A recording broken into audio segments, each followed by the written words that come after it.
everybody.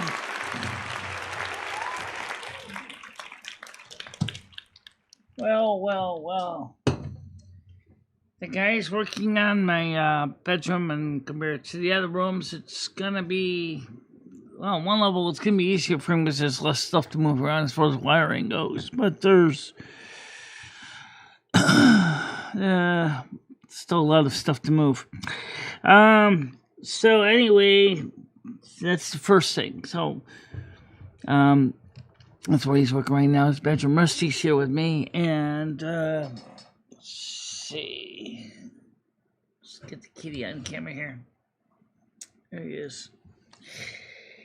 And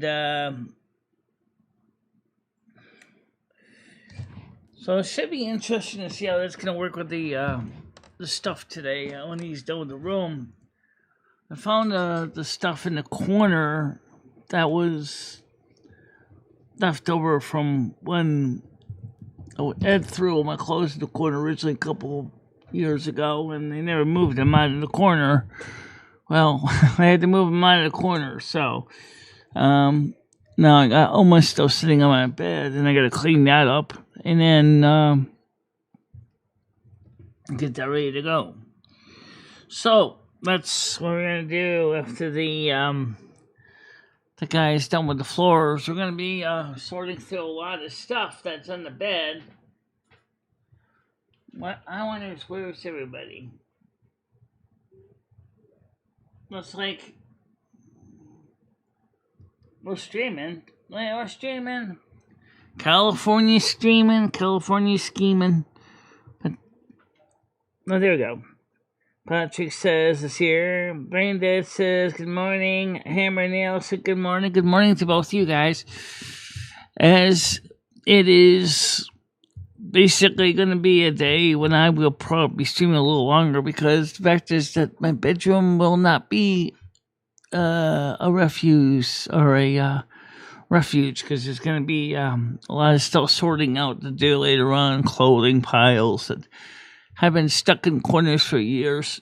And also, at the same time, the white cabinet that holds, that's used to be for the linens, and unfortunately, it kind of originally put some of his clothing in there and ignored it, and then just sat there. So that clothes going to go out to the tip. And then, of course, we're going to be sorting out other things as well. So, going to try to get some things done today. And, let's see. Restream says, support Michelle Show. Yeah, Brain Dead. Hammer Nails said, good morning. Yes, I saw you already. Good morning, Dad. Grizz says, good morning. Grizz, good morning to you. As you can see outside, the sky is clear. So we're just, this is the home stretch. This is the last room he's doing as far as I know. And after this, no, he didn't say he was going to do the pantry. At least he would have done it yesterday, but I guess he didn't bother. Which is fine, because I gotta vacuum up the cat litter that's on the floor. I'm gonna do that anyway. So, yeah, good morning, Canadian girl. Oh, I got a question for you. Although I'll give this to you a suggestion later on. You know, I keep mentioning that resort called Beaches, and I was thinking about that Life in Silver Moon, the dance video. I'm wondering if we could make a cute little commercial, sort of. Showing maybe not just that, but maybe showing some food. And then there is a beach in the North Sea over there in Silver Moon on Azeroth, which has a beautiful sunset. If you ever go into World of Warcraft and you have your graphics card set to full super resolution, you get this beautiful sunset over on the ocean view. That would be something really cute, showing ocean with the sun setting or sun rising on the open ocean water.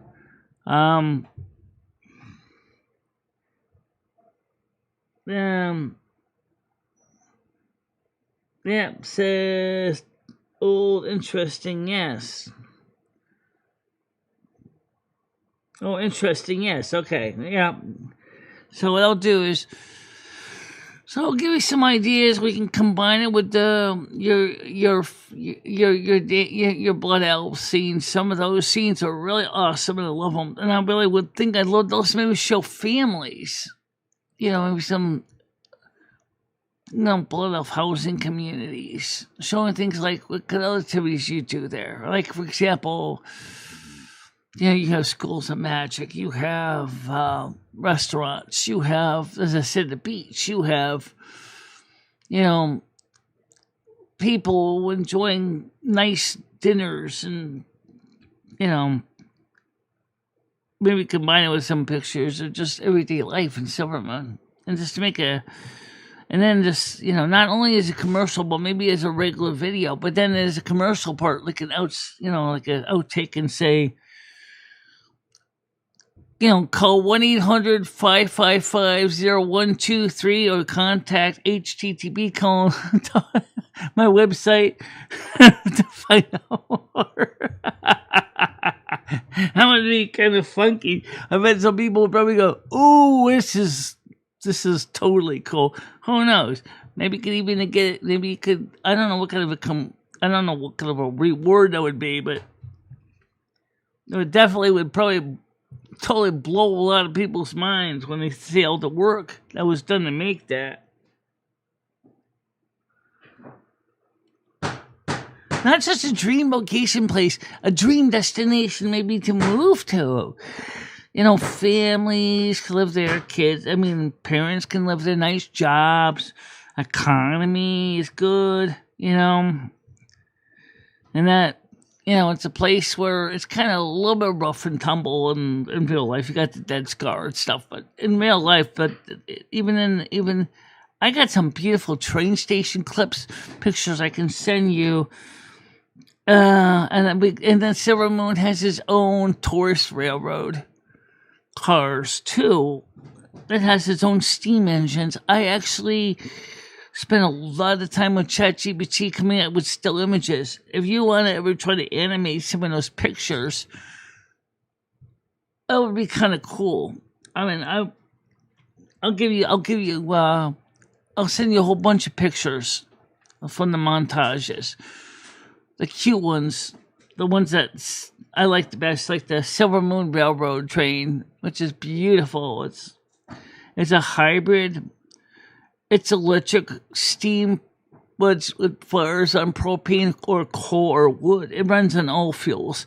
So, you can run it on electric. So, like when you're inside Silvermoon Station, which is inside the city to avoid choking everybody, it runs on electric. And then when you're outside the city, you can either run on propane or it can run on wood or coal.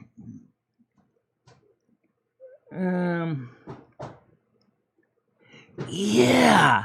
Oh, yes, that's exactly what I did. Originally, somebody showed me a simulation of Google Maps for Azeroth, and that's exactly what I did for my story. If you look, it shows where the layout of the railroad is. I will try to see if I can find that picture and send it to you. So I'll send you some images. You and I can definitely collab on that. I did ask Emmy if she could send me her Discord name so I could look her up, because she types her name with all these cryptic symbols and I can't type them on the keyboard because they don't know which keys to press.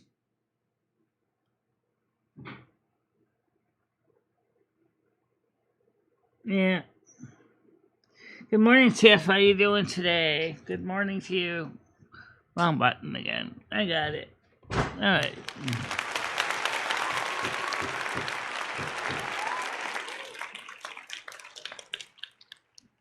Even the Silvermoon favelas outside of the city are that's like the lower income people live. They're not slummy. Oh, but they're homey. They're cozy. I'll send you pictures of some of the favelas. They're beautiful. In some ways, they're very similar to Rio de Janeiro favelas without the drugs and crime. I mean, I'm sure there's some drugs, but it's not that bad, really. I mean, it's rustic housing.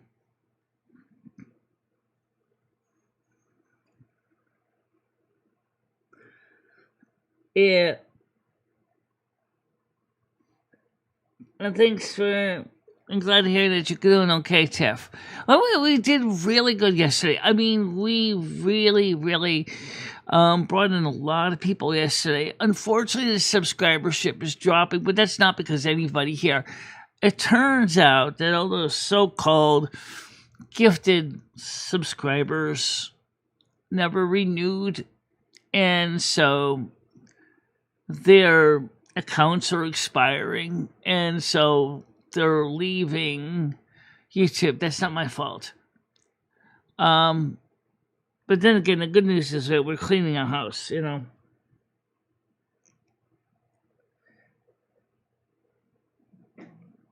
Millie Regatta. Thank you.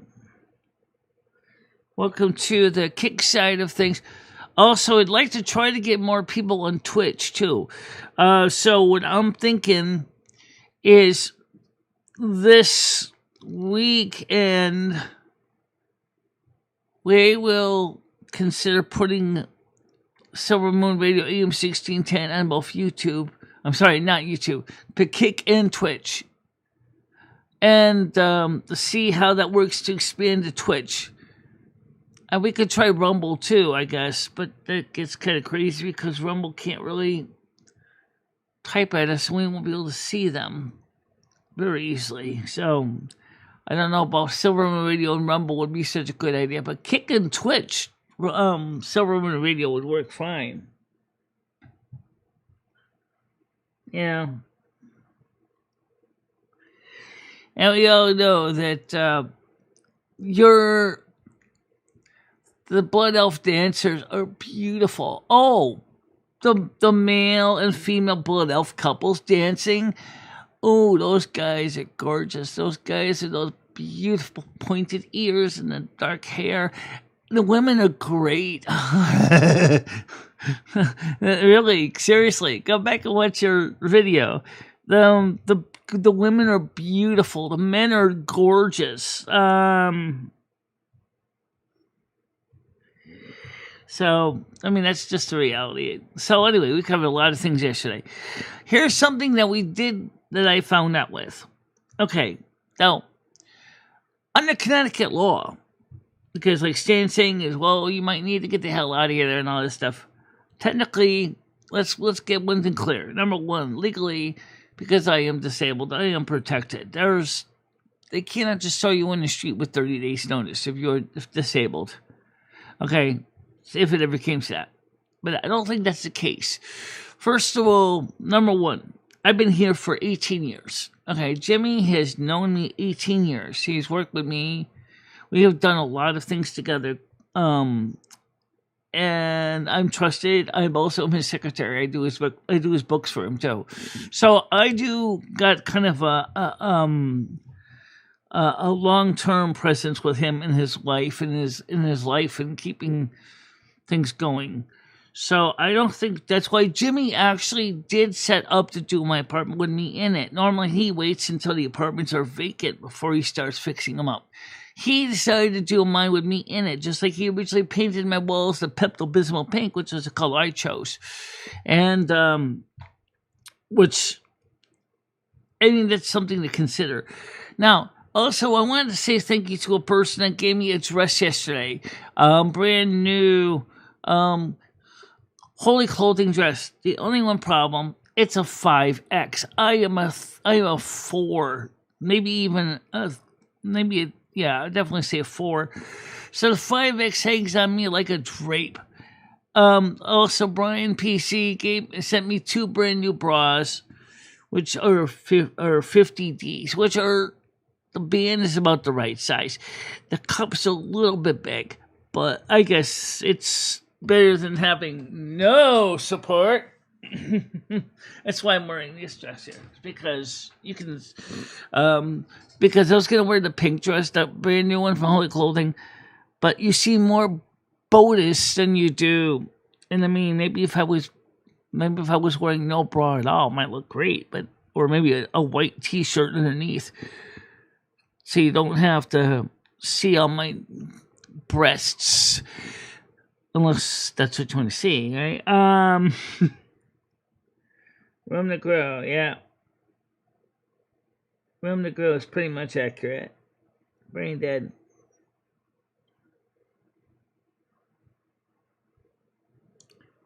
Yeah, we could do that. Let's see what we can do. Here's what we're gonna do to do that, though. DM me your requests. Now, remember, it's Christmas. All right, so Christmas season. So let's consider throwing in some Christmas music. And it's also Yule is coming up. So Christmas music, Yule music. Just DM me your lists on Discord. Okay? If you have a playlist made of songs, that's even better, because then I could just load the playlists. Now, just remember one thing, and this is important. The music part of the show is 2 hours long. So if goes over 2 hours, we're going to have to cut songs out, because 9 o'clock we do old time radio. And I'm going to look for some more list of steps in. Okay, let's see what this says here. Hi everyone, we're running a special holiday promotion. Okay. Just 5 quick steps in. You get some 5 free kick subs as a special. Which is about $25. $25? Okay. So yeah, it's a troll, but I do check them out. I did check out another one that was part of an MCN, and I was like, on YouTube. But I don't really think I want to get involved with YouTube MCNs right now. Because MCNs can be rough to deal with. So if you want your music playlist of choice for Christmas loaded up on the system, just DM me the list. DM the list to me. Don't just drop it in music and expect me to pick it up, because I probably won't. I mean, I would, but I won't, because I don't always go through music. Oh, but I did love the song I put out, found for Noodles, called "I Don't Want Blue Balls for Christmas." I think he laughed his ass off when he heard it. I didn't write it though. It was what is an MCN multi-channel network? In other words, it's a network of channels usually covering a genre. They're kind of like a union. They have a lot of clout on YouTube. The problem is they regulate everything. Kind of think of it as a somewhat similar, like a guild.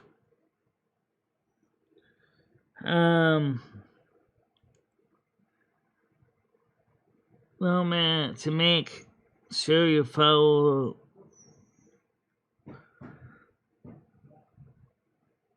Wow. Somebody's got digital diarrhea today.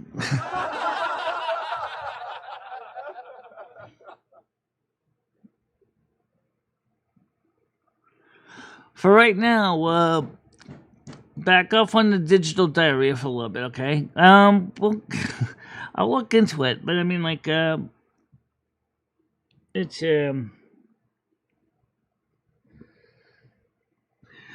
well, one of my mods did me a favor, go over to Kick and time the guy off for, like really 15 minutes or something, so we can think. Okay,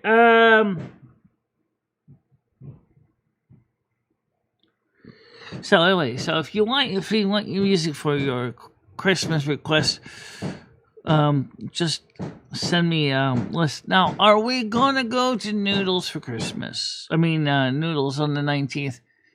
Stan CT, let me just say this. I don't know. I don't know. Here's why I say I don't know. Because no one knows what the weather's going to be like on the 19th, first of all. Second of all, right now he's got somebody else going with another person. And so we may not be going to New York City. Just be aware of that. Good morning, Parasola. How you doing today? Good morning to you.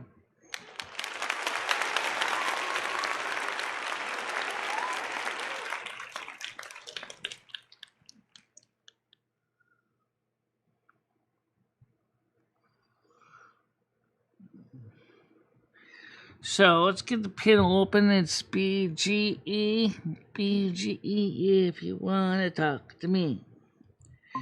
And so next question is, why does sometimes we hear a dinger donger and sometimes we don't?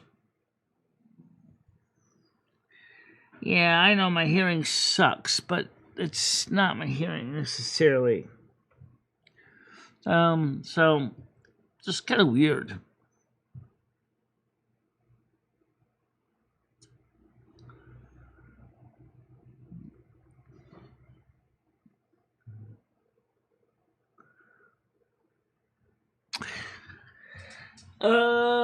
Let's see. I don't really have much more to say, honestly. You guys get any topics? I mean, I'm trying to think of stuff we can go. So, anyway, so what did I say? So, what earlier, as I said, under Connecticut law, a landlord that wants to throw a tenant out in the street, especially a tenant that is of no fault eviction, they have to pay you to move out, especially if you're disabled. Do you realize that it would cost him over $6,000 to get rid of a tenant? That's not even including the court fees. That's including the paperwork. That's including the appeal. That's including everything.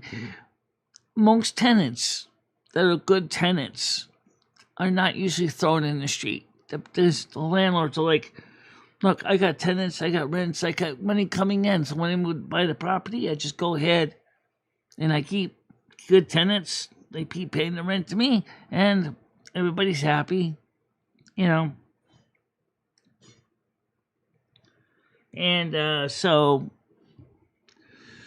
I mean, I could show you a piece of the whole conversation with Grok. It goes on for hours. But just to tell you that under Connecticut law, you can't just throw a person out overnight. It doesn't work that way.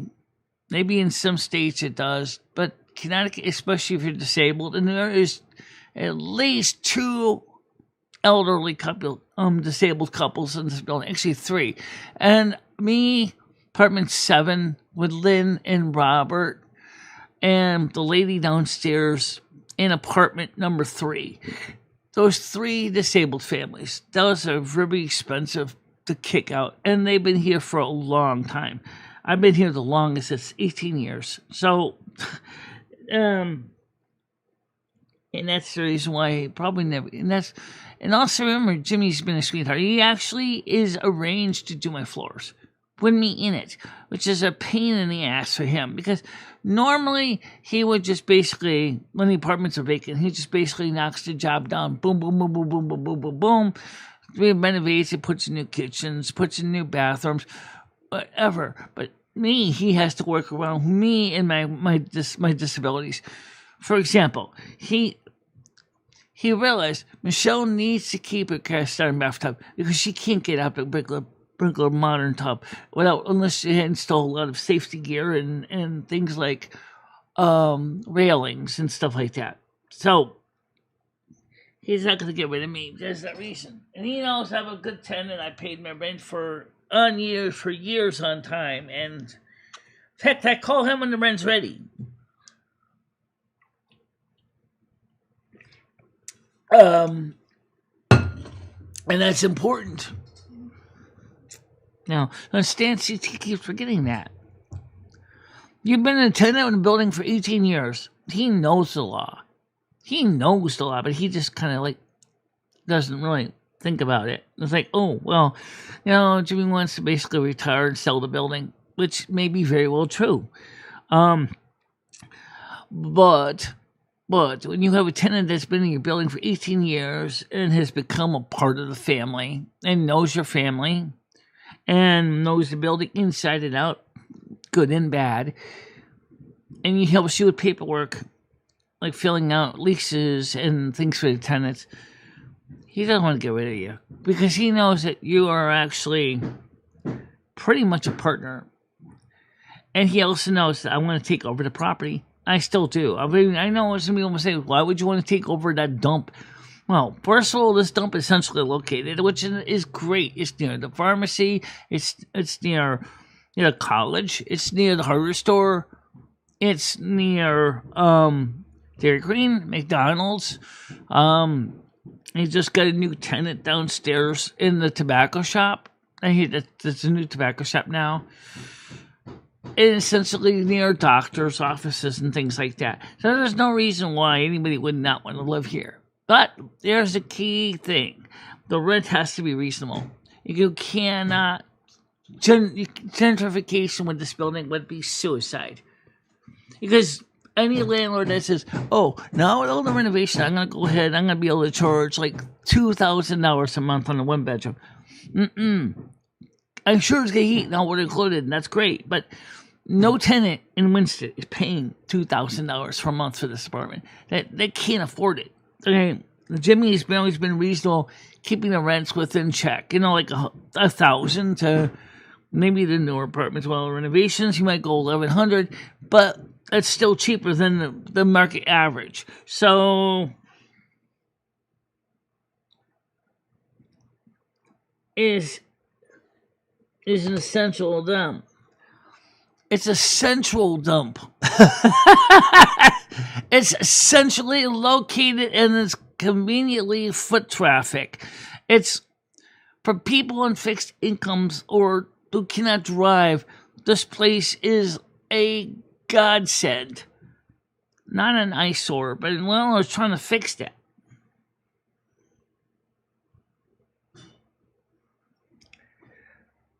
Oh, I don't know, Hammer Nails. You've been around for 17 years. You realized I've been being equivalent of a mortgage for the past $164,000 in rent. And Jimmy knows me and likes me, so it might be a possibility. I'll leave it as an open option.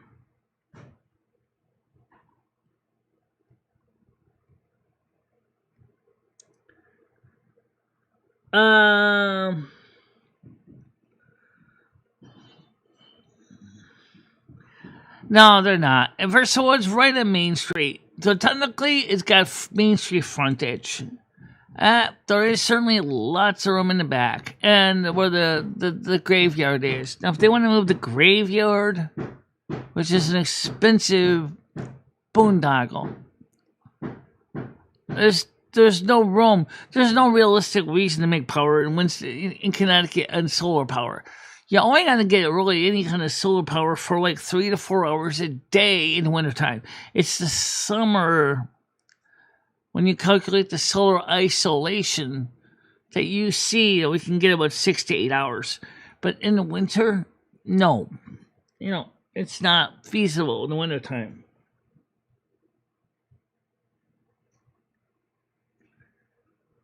Yeah.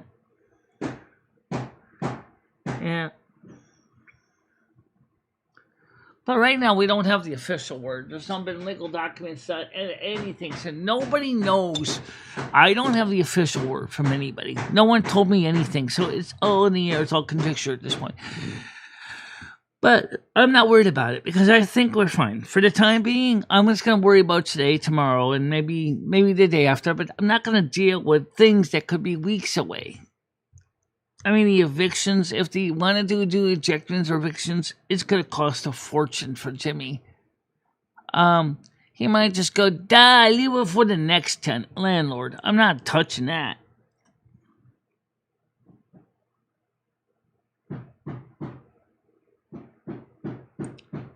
The building was sold to Jimmy for $350,000. Yeah, you're right. I probably would have to. But Jimmy could also transfer ownership over too. Just sign the paperwork and say it's yours. He could do that. Of course, that also means that I would be stuck with a lot of things to deal with. But yes, they can transfer ownership too. And that means they still would basically take over a mortgage.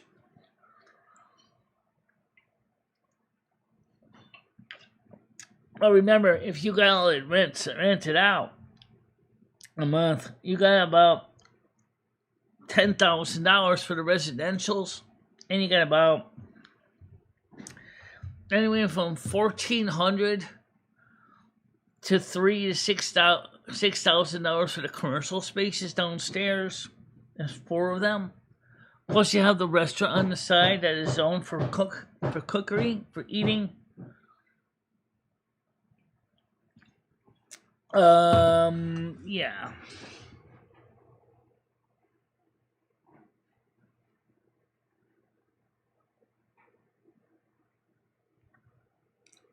He would charge me $50,000. How would that work? He already knows I want the building. He already knows. I told him that. I said, Jimmy, you said if you ever decide to get rid of the building, I want a first crack at it. I've been here long enough. So we'd have to see how that goes. Hi, Moose. Good morning to you. Good morning, Moose.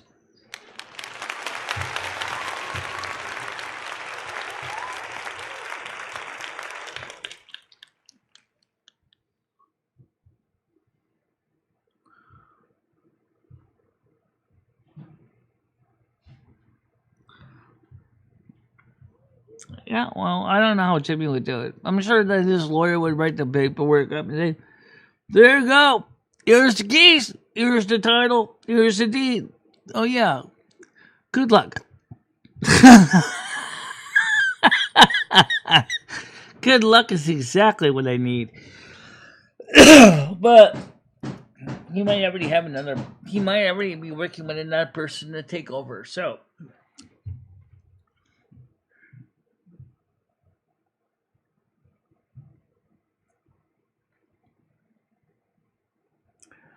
okay, Hammer, now let's look at the fact.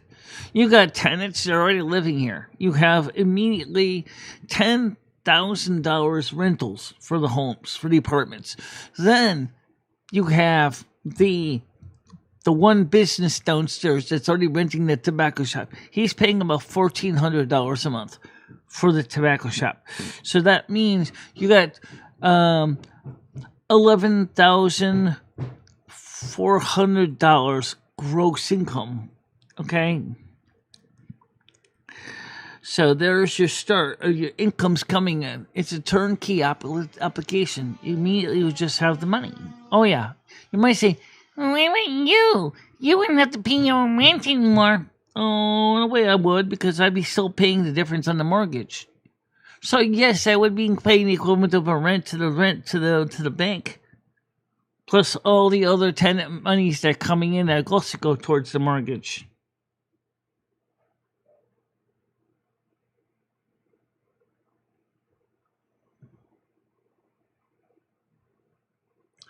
No, you're right about that. Connecticut is like Massachusetts, expensive as fuck. There's absolutely no doubt about that. It's very expensive. That's the one thing that Connecticut does have going against it is the taxes.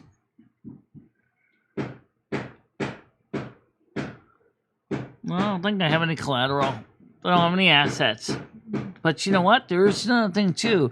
You can get, because I would be a first time, well, actually, it's for a home, so it's for a single residency. All right, yeah, you're talking about buying a multifamily dwelling. That would kind of preclude that. But there are other programs that you could get to the Small Business Administration for starting a business. So there are programs you could use, plus you also are disabled. And you would also be able to get grant money to help for any building renovations that you need.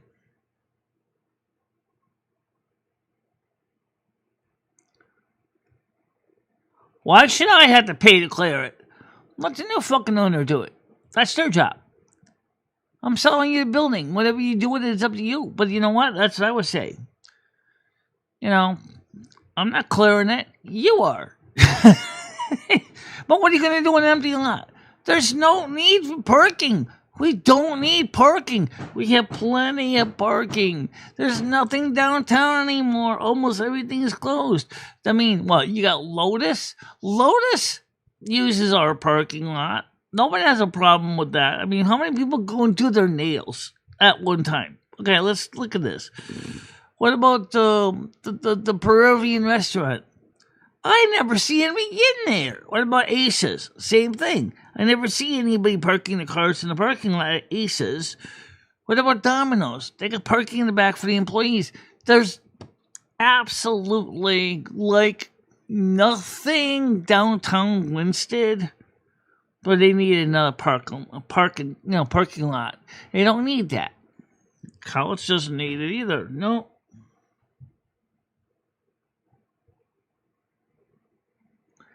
That's exactly what the building was sold to Jimmy for, $350,000.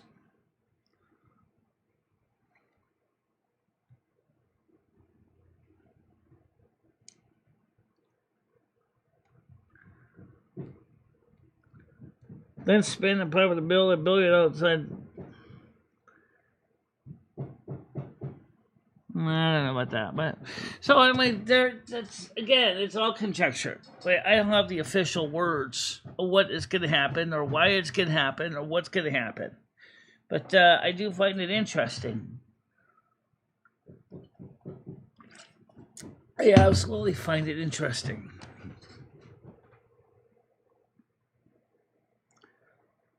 And you're right. 50% of the tenants do not own cars, and I have the personal stats to prove it. I'm one of the 50%. It's about, let's see, apartment 3 and 4 have cars.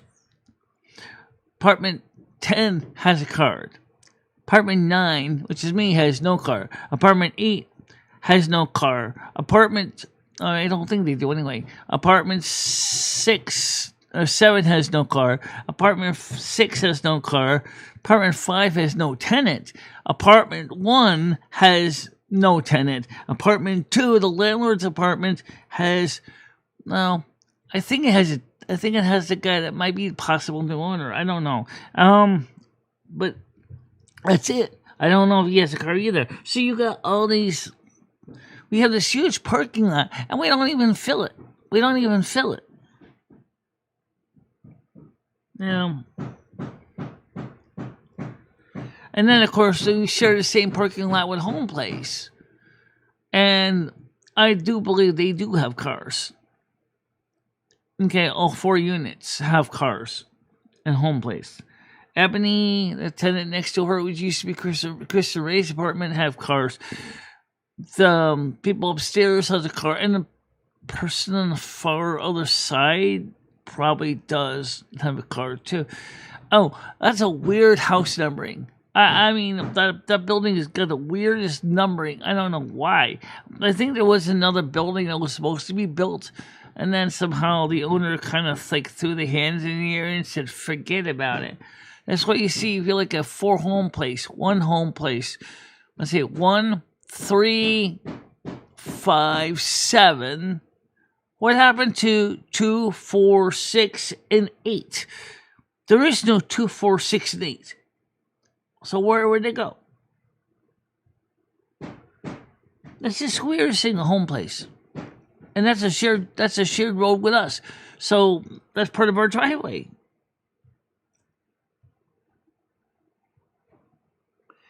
And a lot of people in Connecticut and low income don't have cars because they can't afford it. They're just too expensive.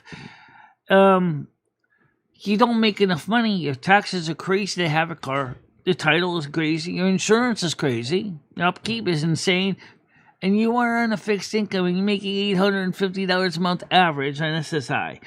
Good luck. You're not gonna get a car on that. Not on SSI anyway. That's just a fact.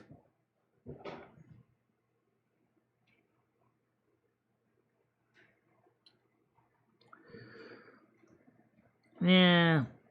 How you doing, Kendall Fulton? Kendall Fulton, 7429. Kendall Fulton. Welcome to the show. Good morning to you.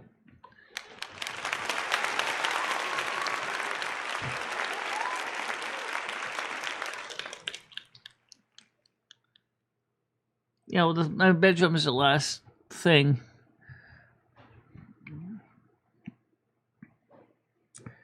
I'm going to miss seeing Francis in the morning when the floor is done. Because you know what? He's always happy to come in my apartment every day. I think he's got the hots for me. Personally, I think he does. One time, I think he said to me, he said when he left, I wasn't sure if I misread it or not. I think he said, "Love you." I was like, what? Did he say he loved me? I was like, it's crazy. Or did I misunderstand it?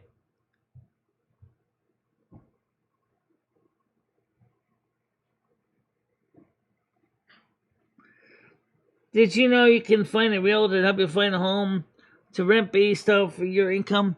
Sure. And you can find out homes through that, also through Zillow as well. And there's another one but I don't want to really rent. See, that's just it. Rents to me. My dream is first time home ownership, which is related to what Lumi was talking about earlier.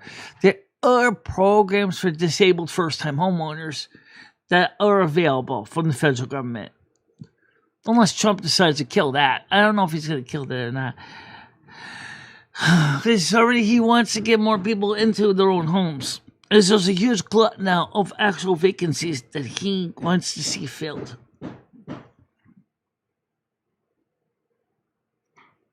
Yeah.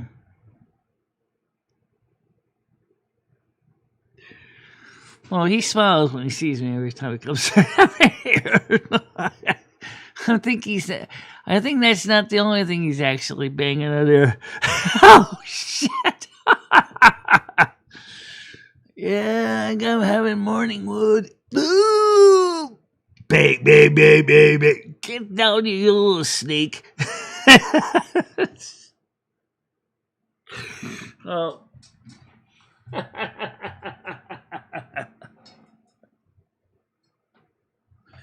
See, that's the funny thing. Noodles is complaining because he can't get nookie. My biggest problem is I got a lot of people that want to give me nookie. You do. But then when they see you come out for night, they're going to go, oh, well, wait a minute. Did I make a bad choice? You find the right person, Michelle, you would be one happy housewife. Yes. And a person, whoever he is, would be one very happy husband, I should add.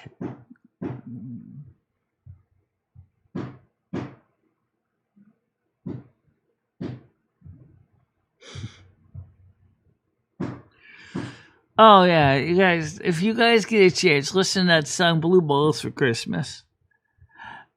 It belongs to another channel. It was another AI song they wrote.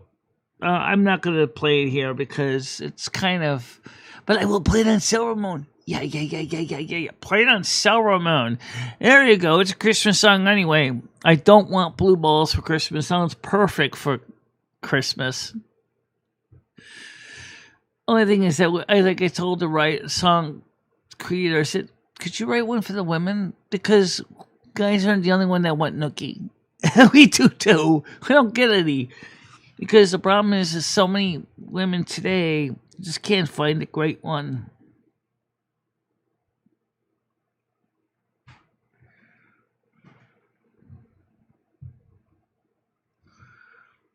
Yeah. Anyway, so we'll see what happens with that. But at this point, things are just kind of. He does have a hard time with English, though. But he's trying to understand English. Simple things he can get, but complicated topics, it's challenging for him. It's just like you going and moving to Rio de Janeiro. You might understand simple Portuguese, but then the minute you get into a spouse that all of a sudden is rattling off like a machine gun Portuguese, you might as well go, "K, what?"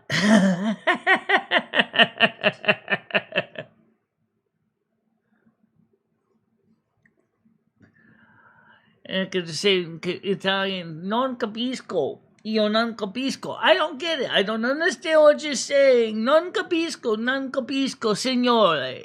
I can't get it. I don't understand you. You know? Yeah. Anyway, so.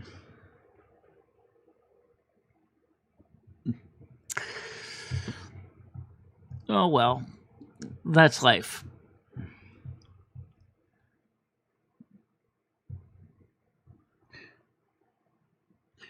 So, yeah, you know.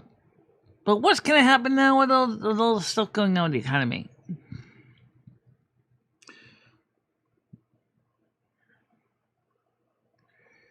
Chris said I already picked out my Christmas present for my wife. Oh, really? That's interesting.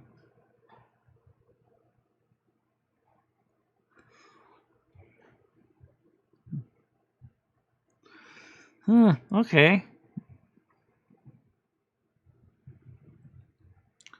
What? Oh, that's just you showing. Oh, that's what they did.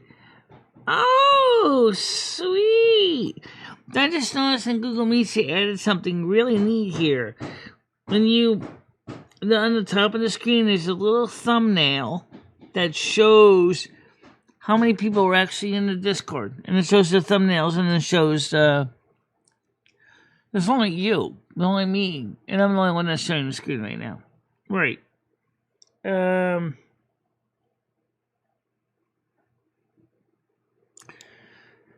So, just one of those slow days.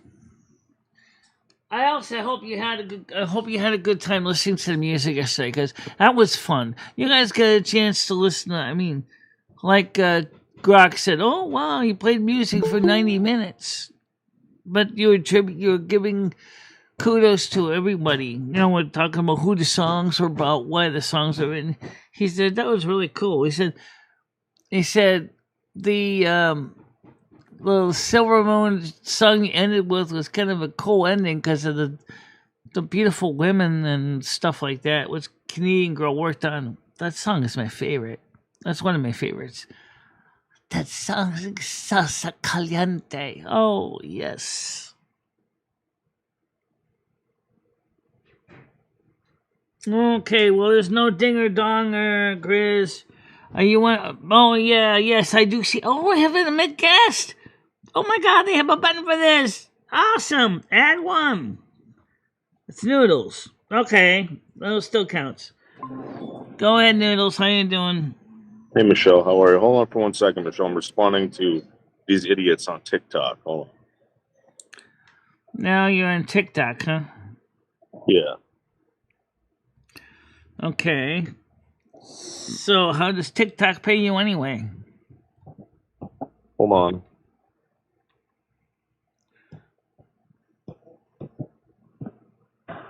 Okay, sorry about that, Michelle. Sorry, I'm here. So what's going on, Michelle? You get a new floor? In my bedroom, yeah. But every other rooms in the apartment were done. Just the bedroom is being done today. Awesome. Did he redo the kitchen? Yes, he did. Oh, wow. You're very lucky. Can we see it? And the studio, and the little hallway, and the bathroom, and the other studio, now the bedroom. Oh, wow. Good for you, The Michelle. only thing he didn't do is the pantry, but that's kind of okay anyway, because Yeah. eventually I'm gonna, have to resort that up. Anyway, what I might want to do is hang a door in the for the pantry area so that we can kind of just close it off. What did he say about the tile job in the kitchen? Doesn't say anything bad about it. It's just like, well, he kind of figured it out. He says it was a harass job. He said, I get it. He said, no problem. Did he have to pull anything up? Yeah. Well, no. He just had to just remove the tiles that were overlapping so that he could just lay the new vinyl planks on top of them. What a fucking nightmare! What a nightmare! And and he didn't even clean up he didn't even clean the floor up, right? Yeah. So he just laid the adhesive over the fucking dirt, right? That floor is coming up. That floor is coming up by the end of the year. Remember, Noodles, don't forget, unlike when the apartments are vacant, he's dealing with a tenant in the apartment, so he also has to work around all my stuff. This studio here was a boondoggle for both of us because I had to help him move all the computer stuff out of the way when he did this room. And I get it. Michelle, I'm just saying that, like, if they didn't clean up that floor before they put that adhesive on there, no, there's no there's no adhesive. It's a floating floor. A floating floor. Yeah, it's like it's the pergo. Yeah. Yeah, it's the pergo. Yeah. But yes, we did sweep it, and we did, as I said, remove some of the tiles that were overlapping that was just were totally made at different heights to get rid of that problem.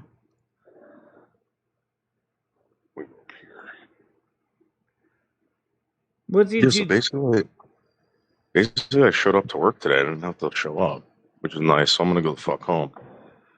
Yeah. Now, are all these floors the same color? I mean, the gray, it's just kind of nice. But do they also have like other ones like walnut and maple color? No. It's a hospital, Michelle. Yeah. The hospital. What about the hospital? I'm saying it's a hospital. They're gonna have one.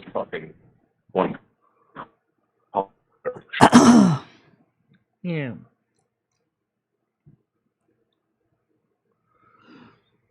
So Hammer and Nail says, "What did you do to prepare a great show for us?" Pretty much, you just deal with the same bullshit every day. Well, sometimes it's just fine. And did he put the floor foam matting under the floating floor? No. That floor is coming up in a matter of a year, guaranteed. They put that floor in there, Michelle, because they're getting ready to kick you out, right? And they want to show that apartment off. No, so legally he's not going to kick me out because Jimmy was spending more money getting rid of a good tenant than he's going to want. He's already been working with me for 18 years. Remember, that's the one thing that I get going in my ace of the hole because I've been here 18 years and they pay me rent on time. Jimmy isn't going to throw me out. And even if he did, it takes 120 days to throw out a disabled individual. Plus, he'd have to pay up to $4,000 to $6,000 to get me out under law, in Connecticut law, which Stan keeps forgetting to tell you. He's not like. So in other words, he's going to cost him more money to throw me out than it would be for me to just stay put. Yeah, Michelle, he needs to sell that place, so you're out. You are out. He'll make that money when he sells the place. You are out. No, yeah, then he still has to pay me $6,000 to get me out by law. Michelle, he's gonna kick you the fuck out. No one's gonna pay attention. No, he's not. To you. Not in Connecticut. Connecticut has some of the harshest eviction laws and protect the tenant, and then a lot of states do. Michelle, look at this floor. Especially no-fault evictions, which is the reason why. Look at this floor. Look at this floor. A lot of what? Like you don't have a floor like this, Michelle. Look at that. Yeah. Look at it. You jealous? I don't want to be stuck buffing it. That's true. And also, your lens in your phone needs to be cleaned. It's get oily. Oh. Yeah, I just need I just ate I it. know. Yeah. How's it now? Is it better? That's a huge floor. Think about this noodles. That floor there is going to take a janitor for each room. It's going to take him about 3 to 4 hours to buff it and re-wax it. That is how big it is. I mean, do I like the room because the fact that the whole floor looks about the size of my apartment? Mm-hmm. Exactly. Open apartment plan, right? Yeah, you could turn that into a nice apartment. You sure could. But on a scale of 1 to 2, how would you love to have an apartment and an elevator that goes right to the street? That would be nice. My own private elevator.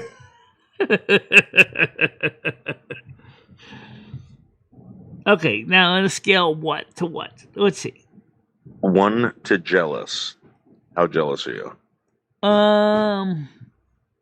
Well, in one sense, I'm not jealous. In one sense, I would be jealous. So let me explain why.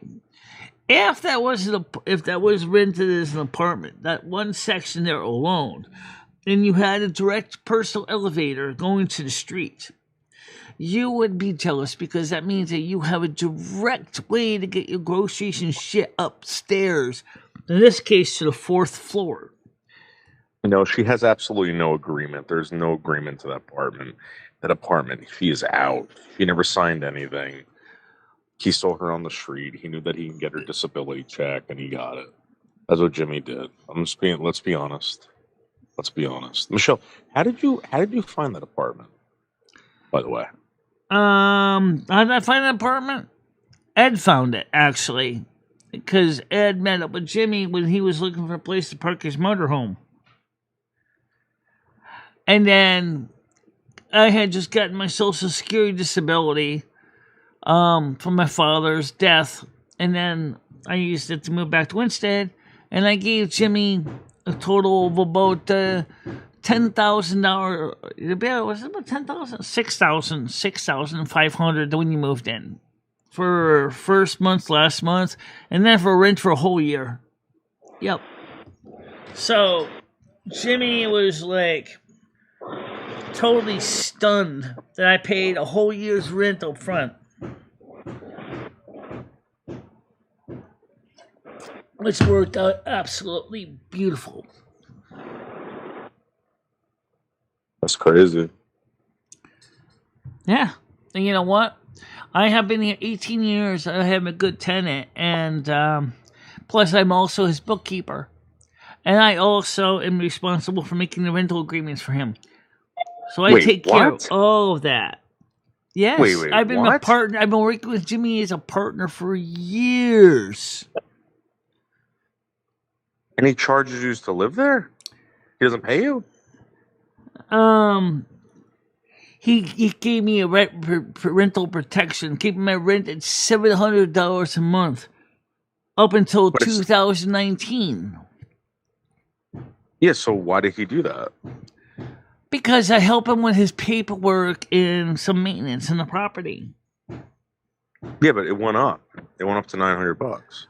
It went up to $1,000 actually, but that was because during the 4 years I was here, okay, I had to pay the back rent because when I was stuck in Patty DeMar's house, and that was for a whole 9 months at $800 a month. And then finally, when that was paid off, his taxes went up, so he had to go up to $1,000. Not that he wanted to. This guy's ripping you off. What a jerk! And you do all that stuff. Do you know how much a regular apartment in Winstead costs? Doodles, you're talking about $1,200 to $1,900 a month for a 1-bedroom in Winstead right now. I'm getting ripped off. Hell, I'm still getting a bargain, and that's not with heat and hot water included. You figure that out. Michelle, if you only knew. You know how much John pays me, Michelle, when he's got money? Okay. To live in that house? No. How much does he pay you? He gives me like $400, Michelle. Okay. You know how much I could be renting a room for? Yeah, I $400. need to rent it for a lot more than $400. You easily rent it for about $600. That's going rate for a boarding house.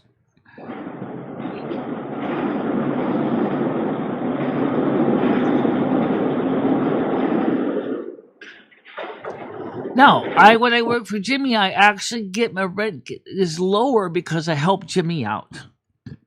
So I mean, the point is, it's a strange arrangement, but in the long run, it worked out for me, and I never had a problem with it. So, like Rock said, and so I've also asked lawyers too. They said the same thing. Because you're disabled, because the fact is you've been there for 18 years, and the fact is you're a good tenant, no landlord with a sane mind is going to throw you out the door. Not unless you want to leave. There's nothing they can do to make you force you to stay. Because you don't, because you're disabled. He has to pay you moving costs, especially for a no-fault eviction. He can't just throw you out in the street, give you 30 days notice and say, hit the door.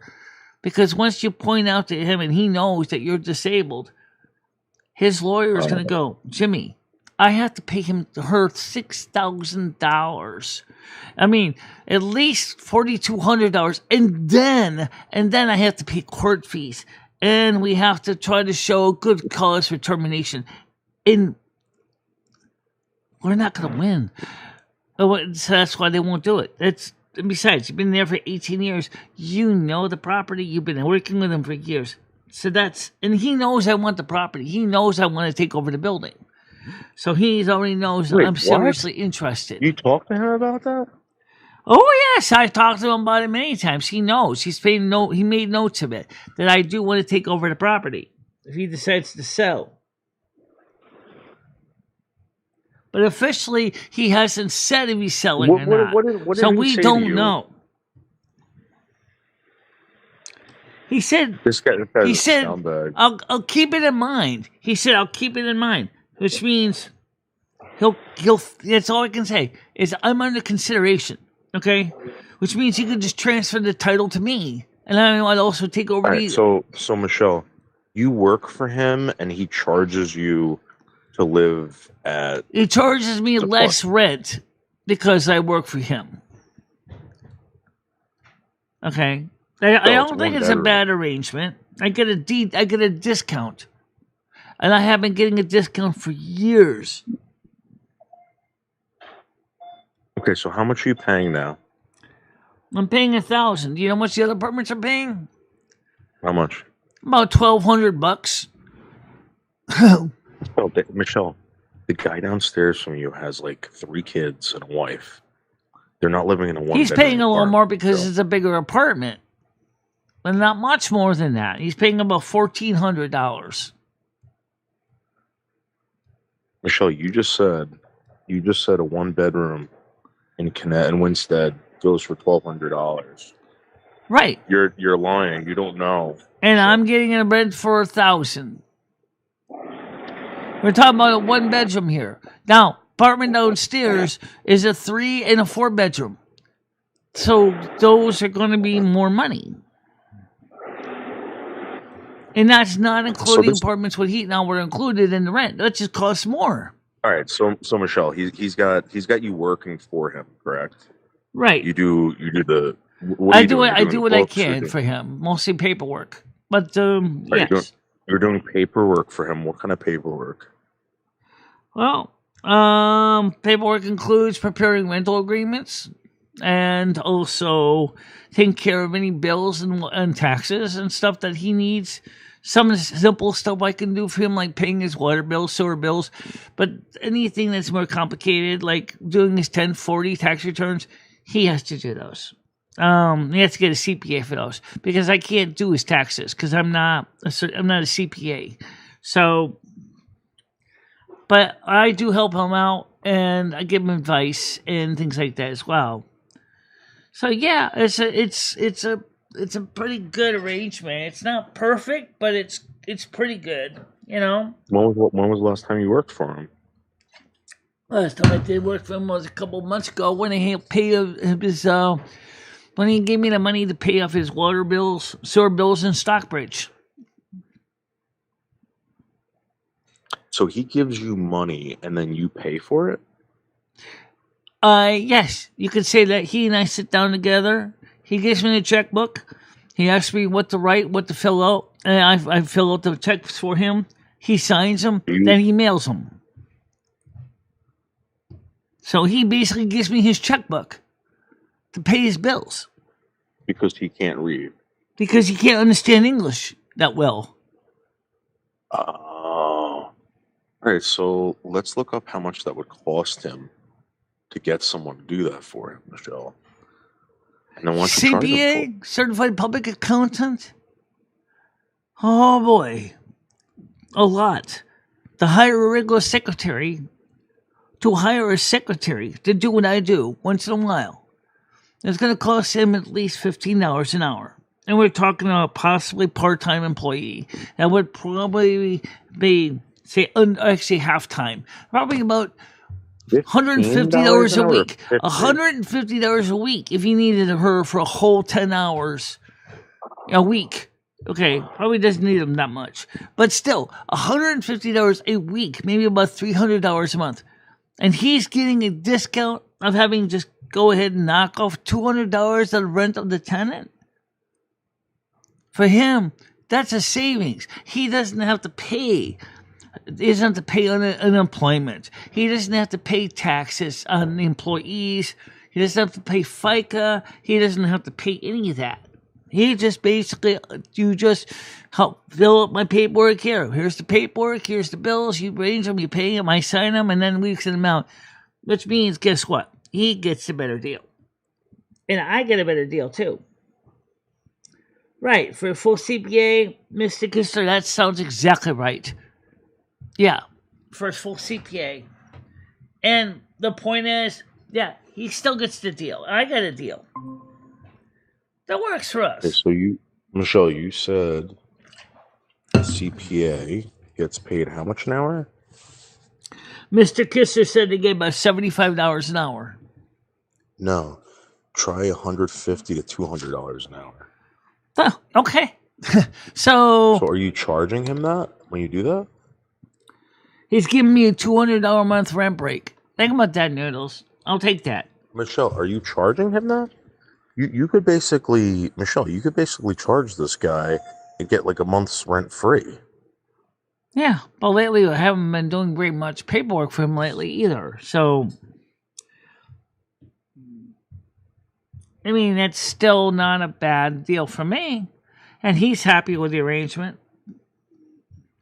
So, and I've been here for 18 years, and he knows they pay me rent on time. So he knows he's got the golden ticket, and he doesn't have to worry about it. That's why he did this work on my apartment with me in it, because he knew I've been here for 18 years. Instead of waiting. Do you see what I'm showing, Michelle? Do you see what I'm showing? No, I don't see what you're showing. Oh yeah, I see a screen there. Okay. Okay. The average pay for a CPA is between $150 and $300 an hour. $450 an hour. $450 an hour. Yeah. Flat fees can be anywhere from $200 to more than $2,000, depending on how hard it is. The average annual salary of a CPA totaled $83,040. Pay scale reports that average $40, which is a nice job. Michelle, listen to it goes on. Pay scale reports that average CPA salaries range from $62,000 to over $100,000 a year.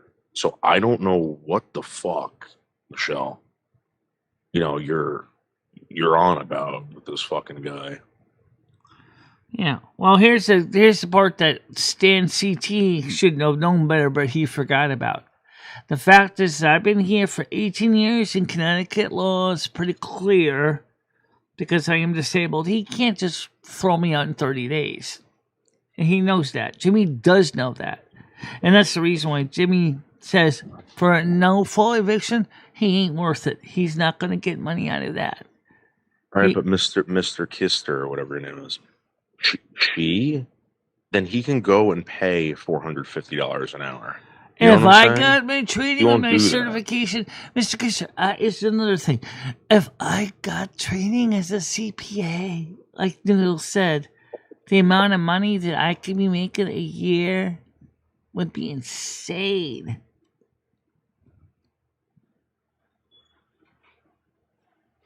And I'm not acting as a CPA. I did tell him that some of the stuff that he needed, you need a CPA for.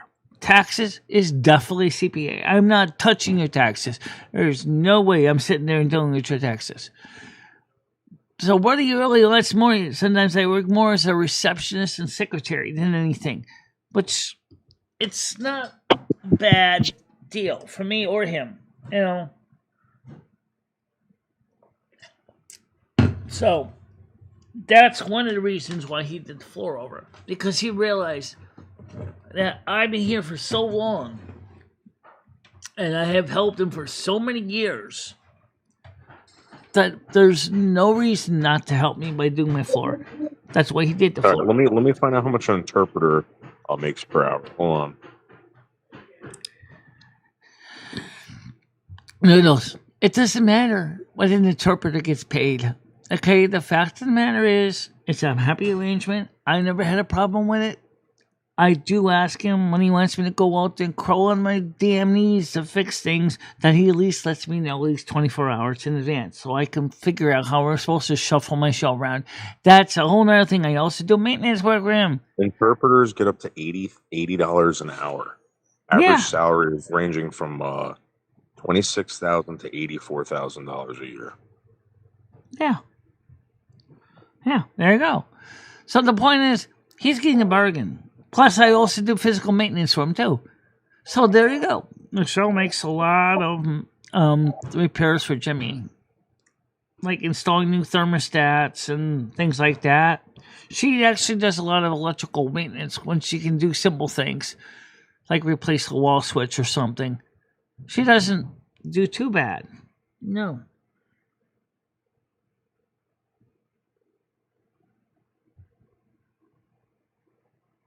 Google can interpret text. Yes, it can.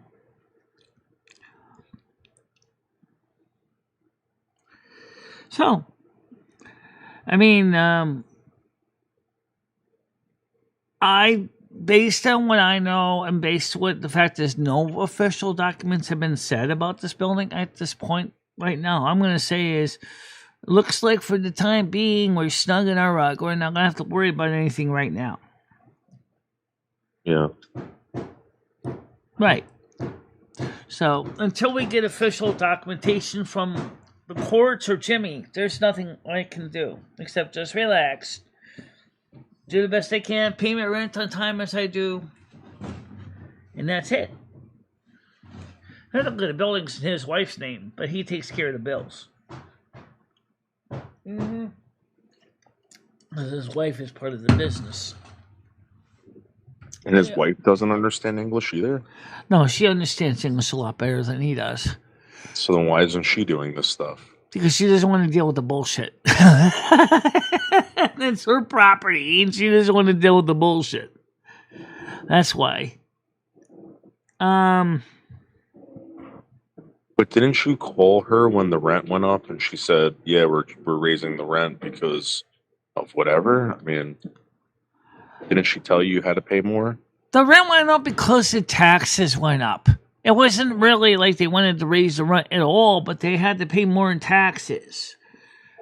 So that's the reason why the rent went up in May of 2 years ago. Last year. Was it last year? Yeah. Oh, okay. Last year, May. It was because of taxes. It wasn't because of any other reason. But the rent went up for everybody else, too. All right, well, listen, the show tomorrow is the Harrisburg Gun Show in Harrisburg, Pennsylvania. Are you willing to go, Michelle? Probably not. I'm not into guns anyway. By the way, what's going to be going on with the 19th? Because I know Stan was itching to drop me off in Sloatsburg. I'm not sure if I'm going to be going to Sloatsburg. So when is the convocation? It's the 20th at 7 o'clock. Yeah, I know, but like, so the 19th, we got to find you a place to stay. Right. That's what I'm saying is I don't know if that's going to happen. That's what I'm saying is we may just have to do it here this year. Because, I mean, the fact is that you got something else going on right now in your personal life right now. I think it would be better for me to just go ahead and take care of the convocation here in the studio. Well, I mean, I don't know if that's necessary, but my point is, Michelle, like, what is the 20th? What day is that? Saturday.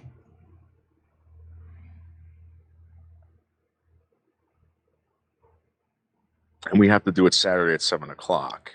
Yes, it has to be at after Saturday at 7 o'clock. It cannot be before 7 o'clock.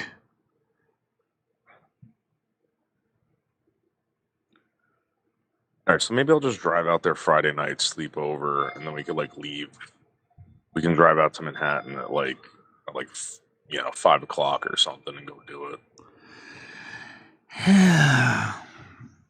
No, because Stan said he could bring me down to Sloatsburg on the 19th, but what are we going to do in Sloatsburg? I mean, we says, oh, you can go to the Cumberland Farms in Sloatsburg. I'm like, well, you and Stan are supposed to work on it. So I don't know what you're going to do on Saturday. If you want to pick me up instead here. Yeah, because, I mean, you can't, Michelle, I got a broken bed. I mean, I'm going to be honest with you guys. I didn't fix my bed. My bed's broken. If she gets in that bed, the bed's going to fucking collapse. And Wait. Okay, wait a minute. What happened? How did you? I was having hot sex with Cassandra. Ah, We broke the bed. really? Okay. I think I know that story. So basically, you need to fix the bed. You need to fix the slats that go. Yeah, and that's not happening. I'm just going to be honest with you because I realized that because the bed's broken, I lay on an angle, and my back actually feels a lot better. Like it's somehow decompressing my back by pulling that side of my body to the floor. And when I sleep, So you're like saying that, I is wake up your and I feel back actually feels better now because. yes.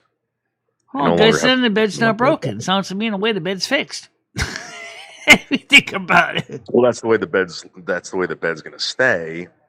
And like I said, I don't know where the hell you're going to sleep. I don't have couches. You know that.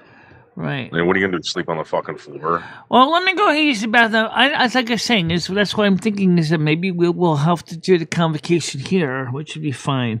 I'm right back. I gotta make a quick deposit. Okay, hold on a minute. You going to take a shit? All right, hold on a minute.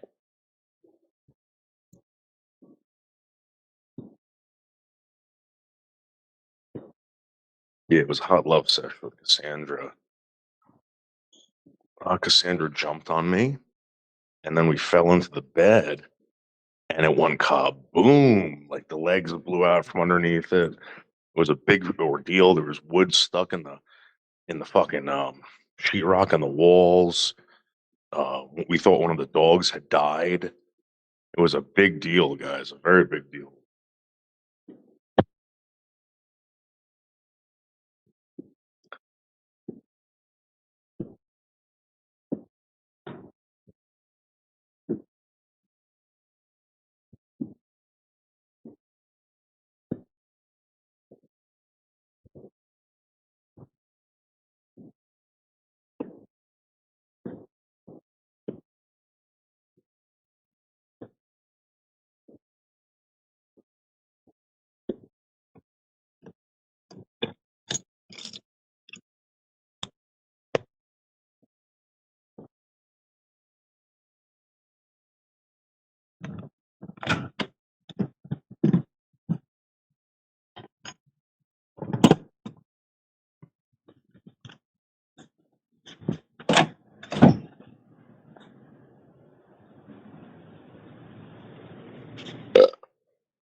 Yes, kind of. Hammer and nails. I should do a tutorial on this bed.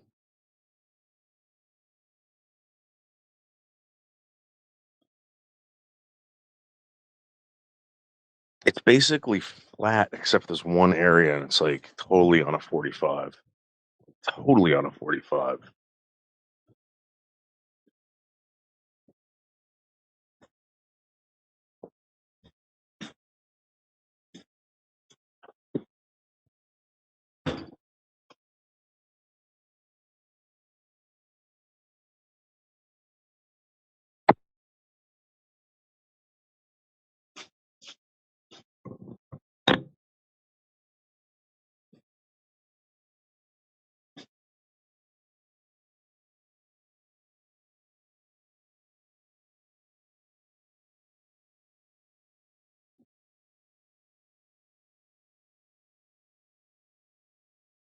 Okay, I'm back.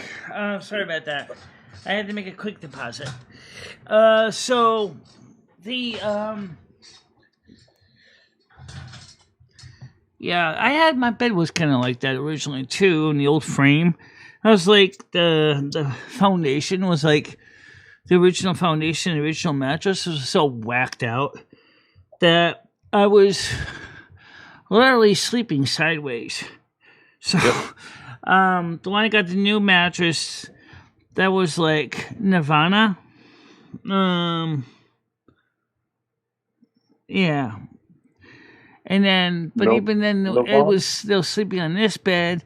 The mattress kind of got a little bit kind of whacked out a little bit on the new mattress, so I decided to rotate the mattress 180 degrees. So I got the good side, and the whoever's going to sleep in my bed next to me is going to be the side on that side with the bucket in it, so to speak. Because it's like a like a bucket seat, kind of like a bucket bed. In other words, it's a big impression that you can sit your fat ass in. You need one of these, Michelle. You need one of these. That's what I'm thinking of getting. One of these. To roll it Yeah. around the house. It has this on it. You can see that?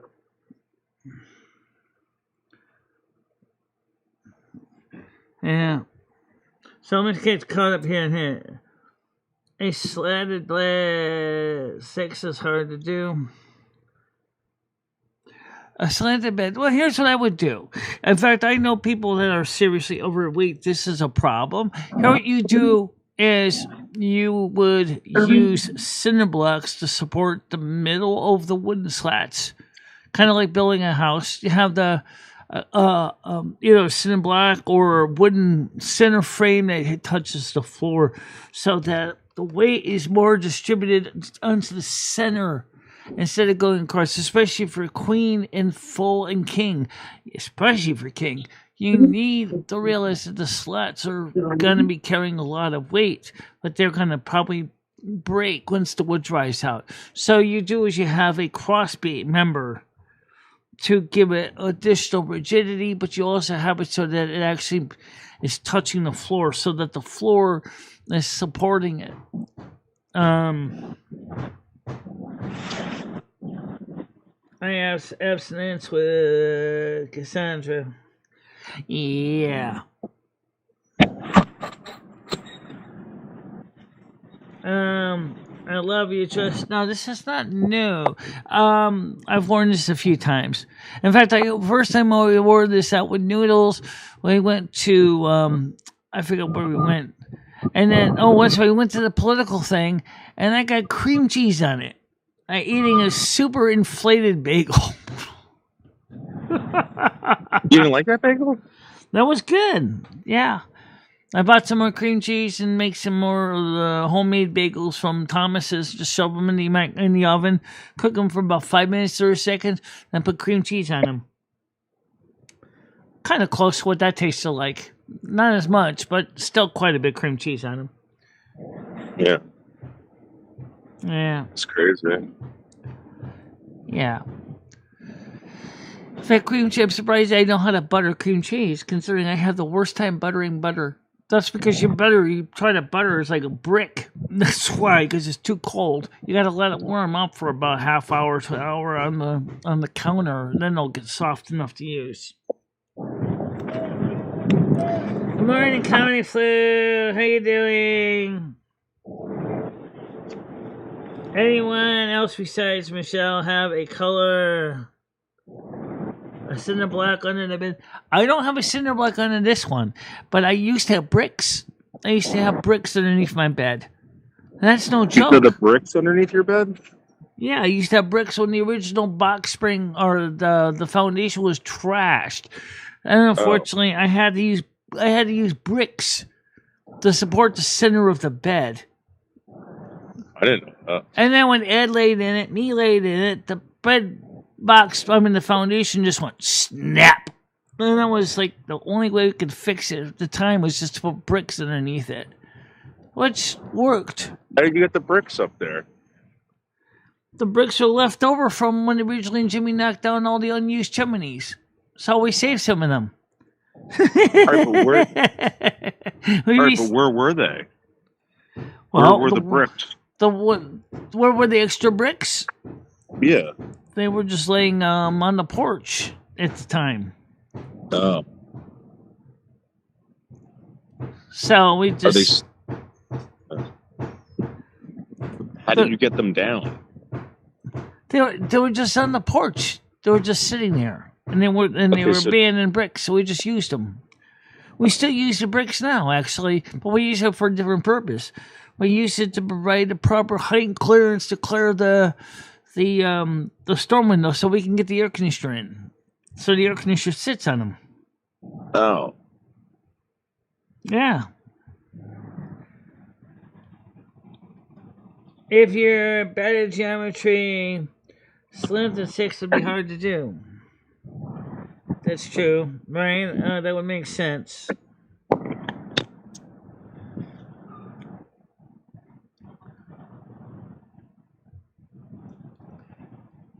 No, that was from the old chimney that was to be up there. It used to be from my living room.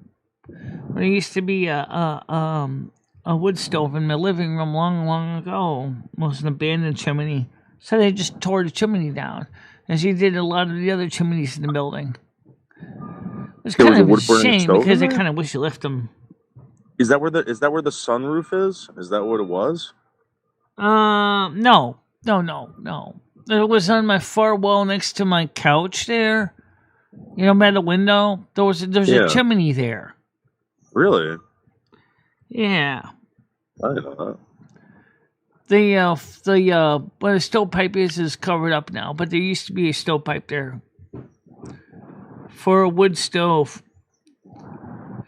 They never had gas heat there. They just used to be the gas heat used to be in the kitchen. So I used to use a little potbelly stove to heat the apartment back in 1911.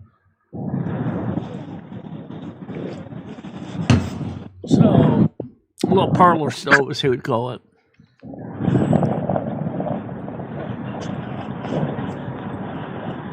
And the same is true in a couple other apartments too. For example, I don't know about the innermost apartments, but on the outer ones, you can see where there was a symmetry with the chimneys.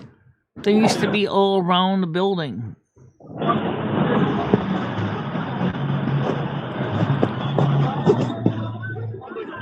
I think in the apartments, let's see, I think apartments 5 and 6 had a shared chimney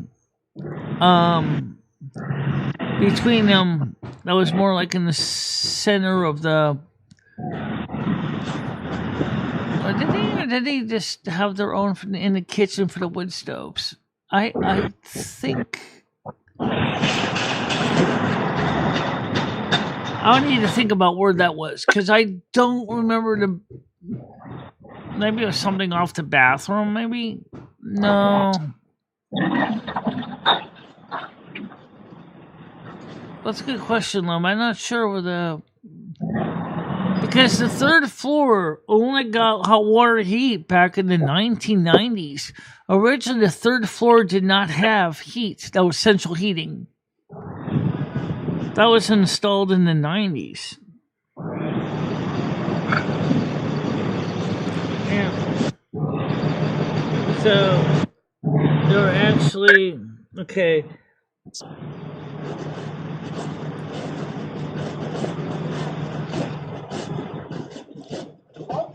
So that's the way the building was set up. It's kind of weird because that's just, as I said, I know more about this building than most people realize. You could become a building manager up there, Michelle. You're on I already call am a 24 building hours a day. I already am a building manager. In fact, I'm the one that Jimmy comes to when he has a problem because I can tell him exactly where all the problems are, where all the solutions are. I can tell him everything about his own heating system. I know more about this building in and out than he does. I know where the wiring is. I know where the fuse boards are. I know where the thermostat Oh, are. Michelle, look at those bananas. Look at those bananas, Michelle, right there. Look at that. Yeah, Look at those bananas. I see them. That's a banana? Those are bananas. Yeah. Yeah, you went sitting on the table there. Yeah, they're bananas. Yeah. Look, he's going to cut them up. Cut up those bananas. Look at that. Look at him slicing, Michelle. Oh, Look at yeah. him slicing. Look at that. So what is he going to make with this? Do you think it's like a dessert? I don't know. Maybe he's going to make a banana salad. I don't really know. There's a humongous cleaver. Michelle, do you have a cleaver in the house? Like a really big one? No. I'm not gonna. I don't need a cleaver like that guy in East Hartford had. That would be insane. I don't even need a cleaver like that. That would terrify me. That thing would be like, remember when the guy got mad? You heard thwack, thwack, thwack. I'm like, you're afraid the he's Jamaican dude? Yeah. Yeah. And he was like screaming on the phone. Yeah. You know what I'm talking about then. Thwack, thwack. I wonder if that scared the other guy on the phone too. I'm sure Chris you could Bliss hear. almost ran out of there because of that. Remember? I was ready to run out of there. I was like, I don't want to piss this guy off. Oh my God, but this food sucks so bad. It just, I was sad. And Chris Bliss did the same thing. We both gave the dinner a dislike, big time. This place sucks. This food's like fire. I can't eat it. I was like, good God, call the East Hartford Fire Department. My throat is burning. Michelle, do you see these pumpkins out here? Look at these pumpkins. Look at that. Yeah, they're good size. They're red. What? Yeah, isn't that weird? It's a little crazy. Pumpkins? Look at the size of those things, Michelle. Oh, I know. I've never seen red ones before. I mean, that one's just more a standard orange one. But the ones that are red are interesting. What the heck is that? So this is how you have to recycle, Michelle. I don't know if you recycle, but this is that's how you recycling bins. Yep. Okay. And that one's made out of wood too. Mm-hmm. Domestic trash only. Okay. New York City Parks Department of Sanitation.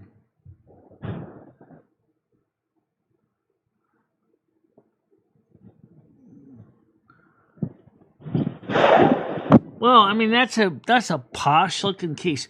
I mean a beautiful wood.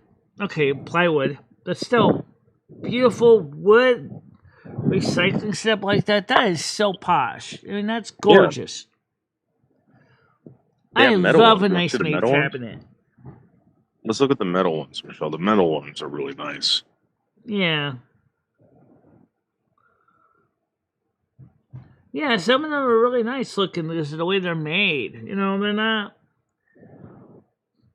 Look at this one, Michelle. Look at this one. Yeah, I see it. Look at this. Look at this.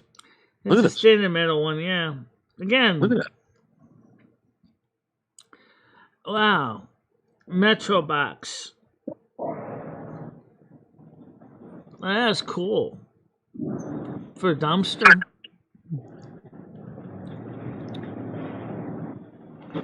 I mean, that's different, you know. Michelle, wouldn't you like to live here? Wouldn't you like to live here, Michelle? No. Absolutely not. Especially in that baited area with rat poison.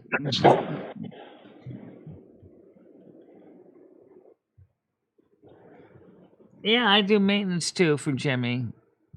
I do a lot of odd things for Jimmy. You know. Registration for demolition. Wow, somebody's gonna get their building torn apart. Mm-hmm. Yeah, that's probably condemned that building for some reason. Look at all the concrete they pulled out of here, Michelle. This is probably like, no joke, it's probably like 10 tons of concrete right here. 10 Yeah. tons. Maybe even more, actually. Maybe 20 tons. Shit. In a big Wow. box. Look at that. Where do you go when you guys bring that stuff to the landfill? Does the trash hauler have to sort this out too? Because that's building waste. What they usually do is they put it through a machine and it grinds it up. It takes out all like the So like it rocks, was and it sort of takes like out. if like it was in this case it's all concrete. And this what does it do with the concrete? Does that make that into sand gravel kind of? Yeah, yeah, and then they take it to like they usually make like quickcrete or concrete. They recycle it. They take out the rocks. They take out the metal. Um, Right. they crush it all up, and then they resell it. It's kind of like the same thing Kind of like they with do with asphalt. It's made out of old used car tires. yeah, but it's more like so with like newspaper or like no or cardboard. They resell it. They crush it up and resell it. They buy it. I'm sorry, you pay to dump it. They crush it up and resell it. Right. Cardboard goes into a baler. Yeah. It's just like a trash compactor of cardboard. Then the cardboard is just sent down to, like you said, is shredded, made into wood pulp, and then they would make new paper boxes out of it. Yep. Yeah. Look at these. Look at these containers. Joe, look at this. Look at that. Yeah. They're pretty cool. What do you think about the fence that's next to it there? Go back at that fence you're looking at, that beautiful ornate iron fence. Take a seat there too. Look at that. That's gorgeous. Look at the metal work on that. The I mean, I don't know why you're not. welding. I don't know why you're not showing people, but whatever. It doesn't matter. I can show it real quick. Sure, hold on a minute. Look at this on the No, screen. you don't show anyone. I mean, you could just talk about it and say it's like, oh my god, look how beautiful this is, and not show anyone. But All right, whatever. let me get this on the screen. The reason I don't always show it on the screen is because there are bad people that do bad stuff on my shows, and I not as much anymore, but still. Yeah, but are these people like have access to this or no? Okay, hold on. I'm going to put this on the screen here so you can see this. So here's what. Okay, now noodles. I'm going to get you on the screen so you can show the fence. This is gorgeous. You guys have never. For those of you guys who like good metal fences, there you go. Look at this. This is cast iron fence work. This is posh fences. This is what? Well, how old would you say that is? At least 80 years old? Yes, very old, Joe. Very, very. 80 to 100 years old. That is beautifully bent raw iron fence work. Okay? It is gorgeous. I'm not Look at sure that what that gorgeous thing fence. is there. I think that's Look at that. probably Look for at the that keys to the building gorgeousness, in it. Michelle. Look at that. Look at that gorgeousness. Yeah, Isn't that amazing? absolutely. You know what? And the fact is that those trees might be a little younger, but still. These are holly trees, Michelle. Holly trees. Look how Yeah. gorgeous that is. Yeah, mistletoe and holly. Yeah. And Look at this gorgeous fence right here. Look at that. that one's a little more simple. That's kind of similar to what they used to be in front of our YMCA years ago.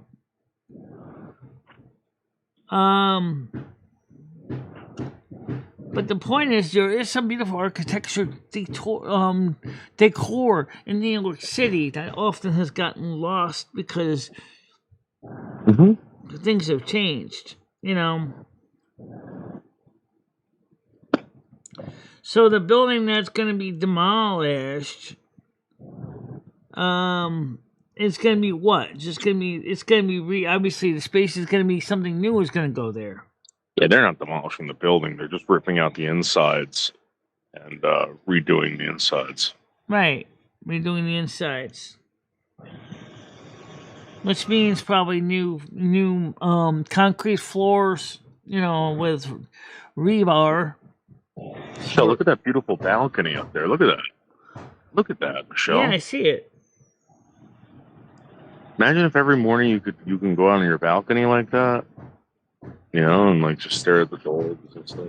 This kind of like someone you were seeing at the Rose Inn, and you had that little Yeah. balcony instead of a room. It's just basically so you can go outside and get some air. It's pretty much what it is. You know. There goes the drug. Let's see if we can watch him pick it up. You want to see him pick up the concrete? Yeah, you mean the truck?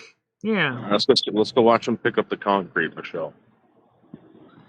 Now, you want to see what he's talking about? He's talking about how the roll offs that pick up the concrete are picking up the concrete that's in the dumpster, which is what is called a roll off. All right. So what they're going to have right now, Michelle, is they're going to have this guy blocking off traffic. Right. This guy's going to pick it up, and then this guy's going to drop one off. They're in and out, Michelle. In and out. Yeah.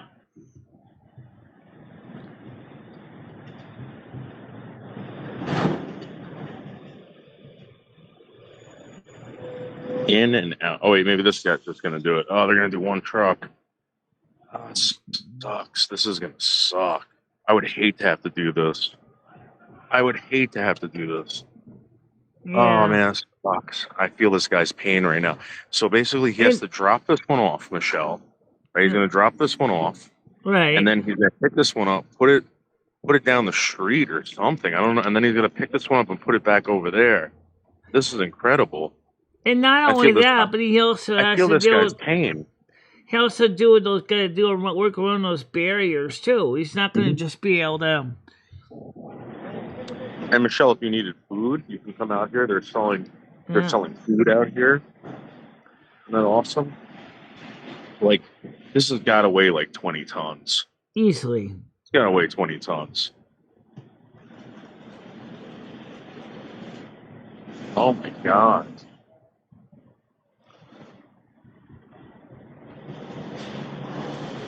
Oh my God. What's up, man? Yeah, so I used to do this back in the day. This is like the worst. The fucking worst. Well, apparently these guys have gotten plenty of experience dealing with the fucking worst. I mean, yeah, but it's not that easy. So like people are like, "Oh my God." No, I know like, it's not easy.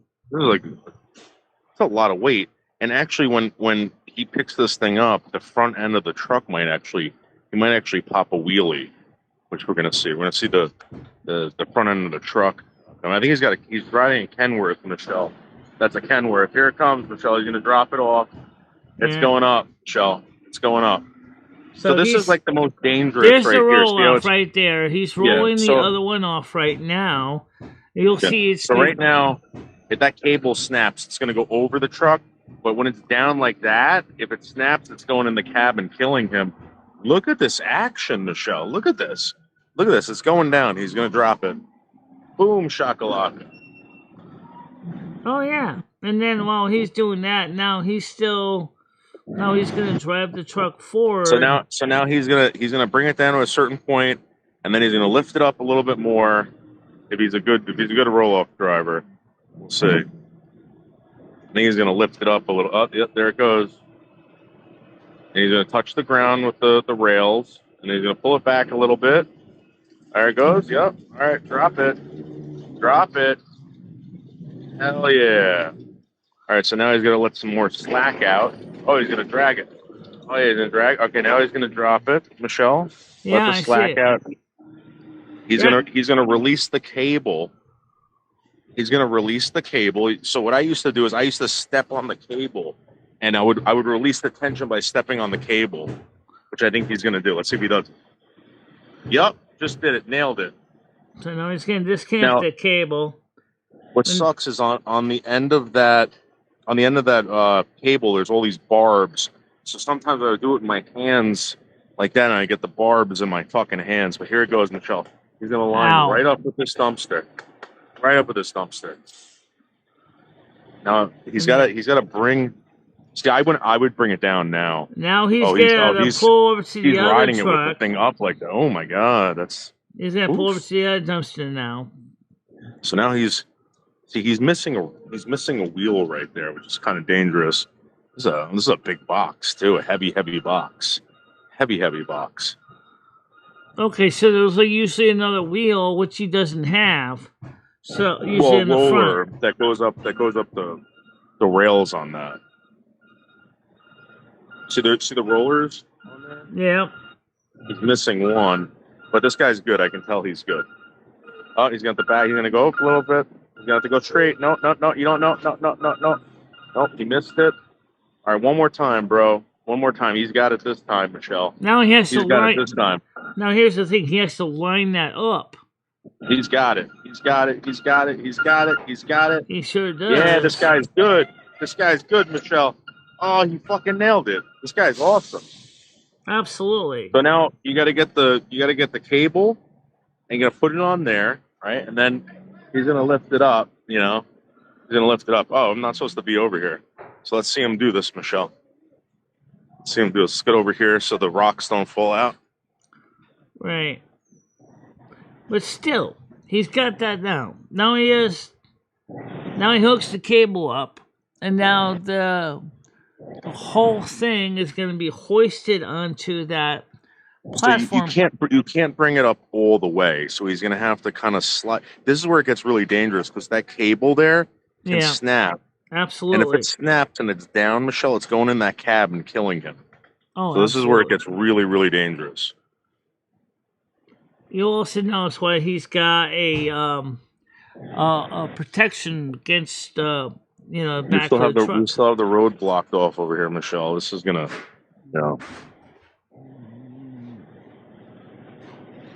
This is some serious business. This has got to be well over 20 tons of concrete.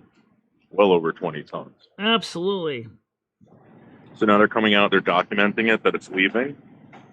It looks like pretty clean concrete. It's got a little bit of metal barbs in there, but they'll get that all out. Here it goes, Michelle. This is the dangerous part. You got the cable where everyone's got to watch now. out. You got to stay away from it because the rocks concrete right, can because fall you out. don't want to be near that cable yourself in case it goes flying. Yeah, no, I'm in the safety zone, Michelle. See what they do? They put little pieces of wood down there so you don't fuck up the concrete or the asphalt.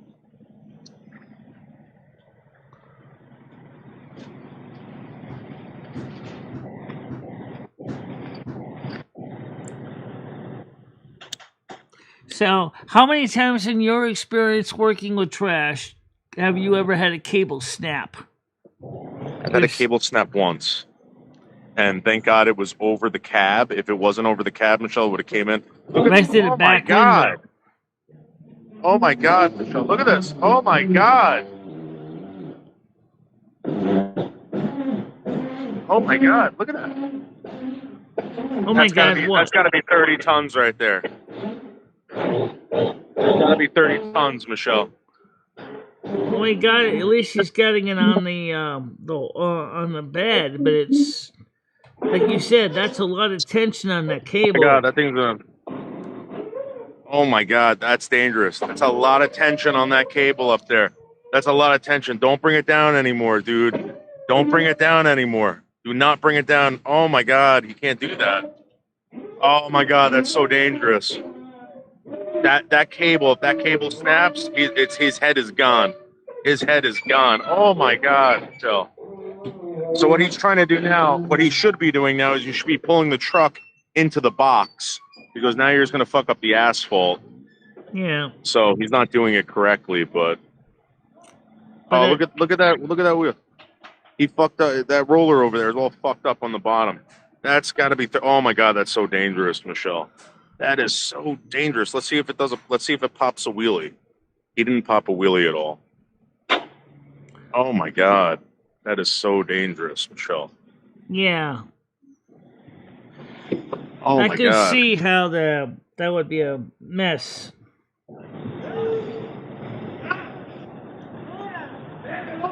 Oh my God. It actually can be hammer and nails because you're talking about something that's got over 20 to 30 metric tons of stuff in it. You have a truck that is going to be like similar to what you see for tow trucks, some tow trucks for cars. Now, unlike a car which has wheels, the cable still is under tension. but this thing's even heavier than a car. So you're pulling this onto that pitched bed. That's And 30, Michelle. That's got to be 30 tons of concrete. oh yeah, Because that's a 20-yard container right there.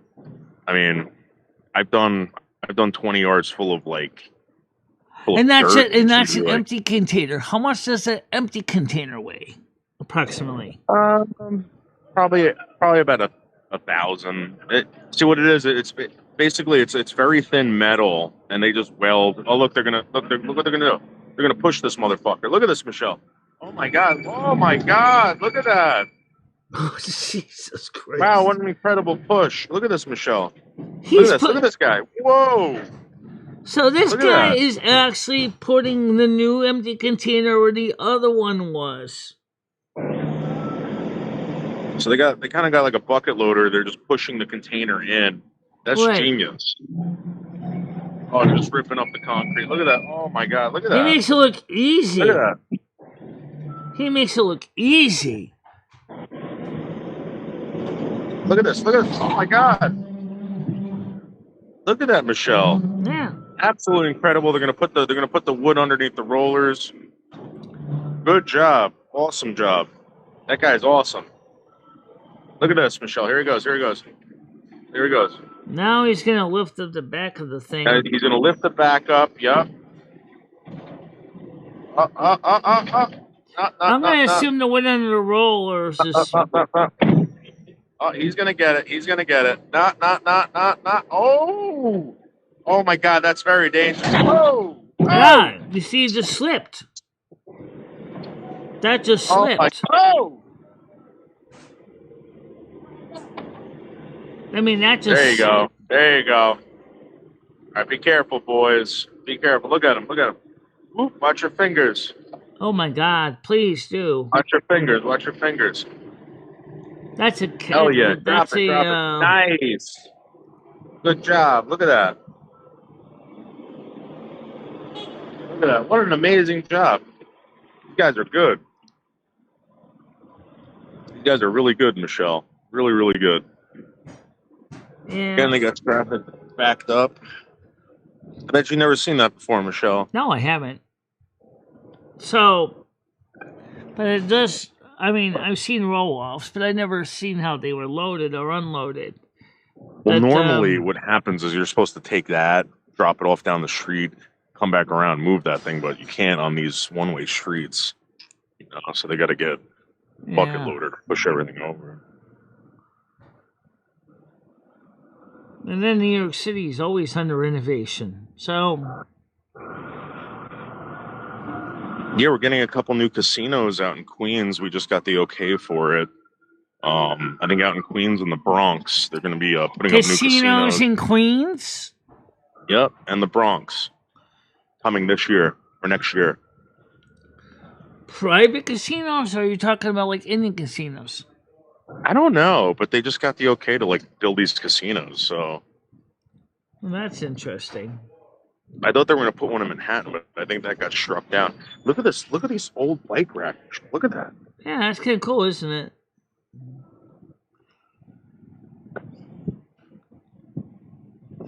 And for those of you who wonder what those things are that are attached to the fences that look like It's good. It's warm. Those are hold the keys for the building. Yeah. So now he's going to the. The thing with New York City is everything's built on top of everything else. Oh, I gotta pay for this.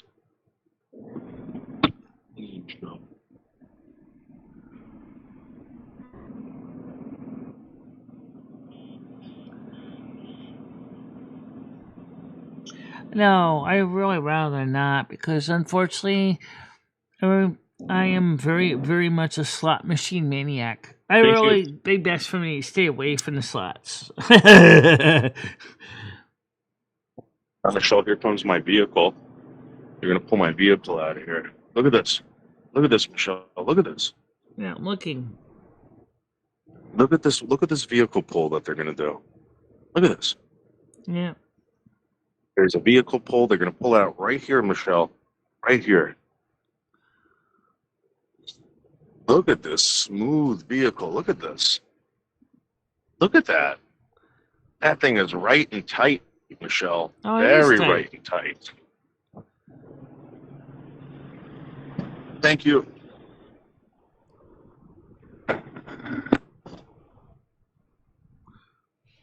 Oh, look what we got back here, Michelle. We got some Michelle Marie Delaney North American Snow Queen art. Back here, here's some more. Michelle Queen. Yep, absolutely You amazing, made me guys. look like the person from Amazing. Despicable Me.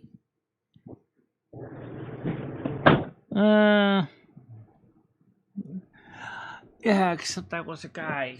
Well, what would the female version look like? Okay. Here's a good question. Here we go, Michelle. You've been in these underground parking garages. I You know have, what it's yes. like. It's like driving into a cave. Yes. So we're out of here. We're going to head through Manhattan. Michelle, would you like to go to Rockefeller Center and see the Christmas tree? Is it up? You said that the mayor didn't want people to have Christmas trees. Oh, yeah, that's right. The mayor didn't want anyone happy this year and jolly, so... And Donnie is an asshole anyway.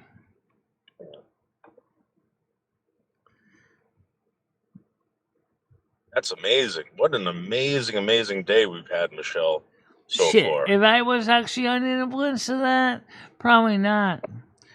But I'd rather be doing that with me and Lumi and maybe Carmen quietly at home. You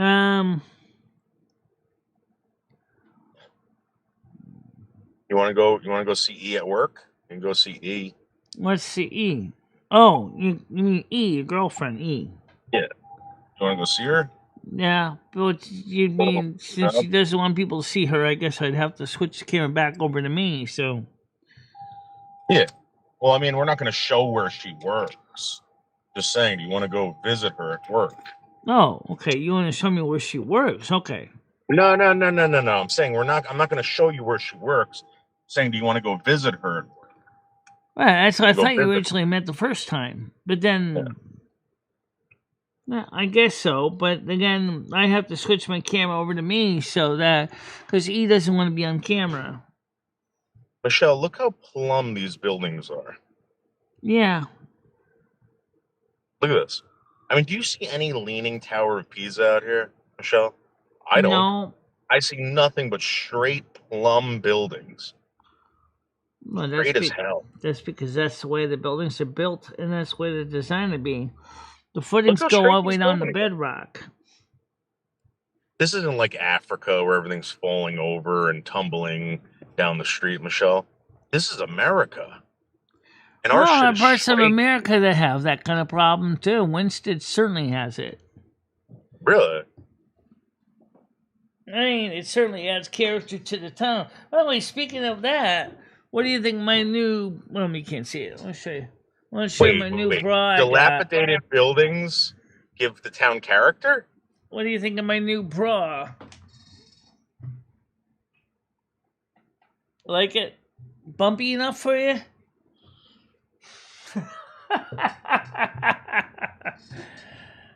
It's a 50D. Michelle, you gotta start saying clip it. Clip it. Well, I think people can figure out clip it. Do clip it. You know what to do. But you gotta start saying clip it. Yeah.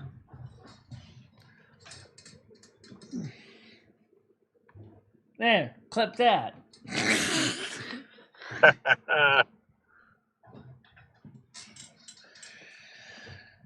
That's a 50D, baby. Oh, and that's a regular bra. That's not a sports bra.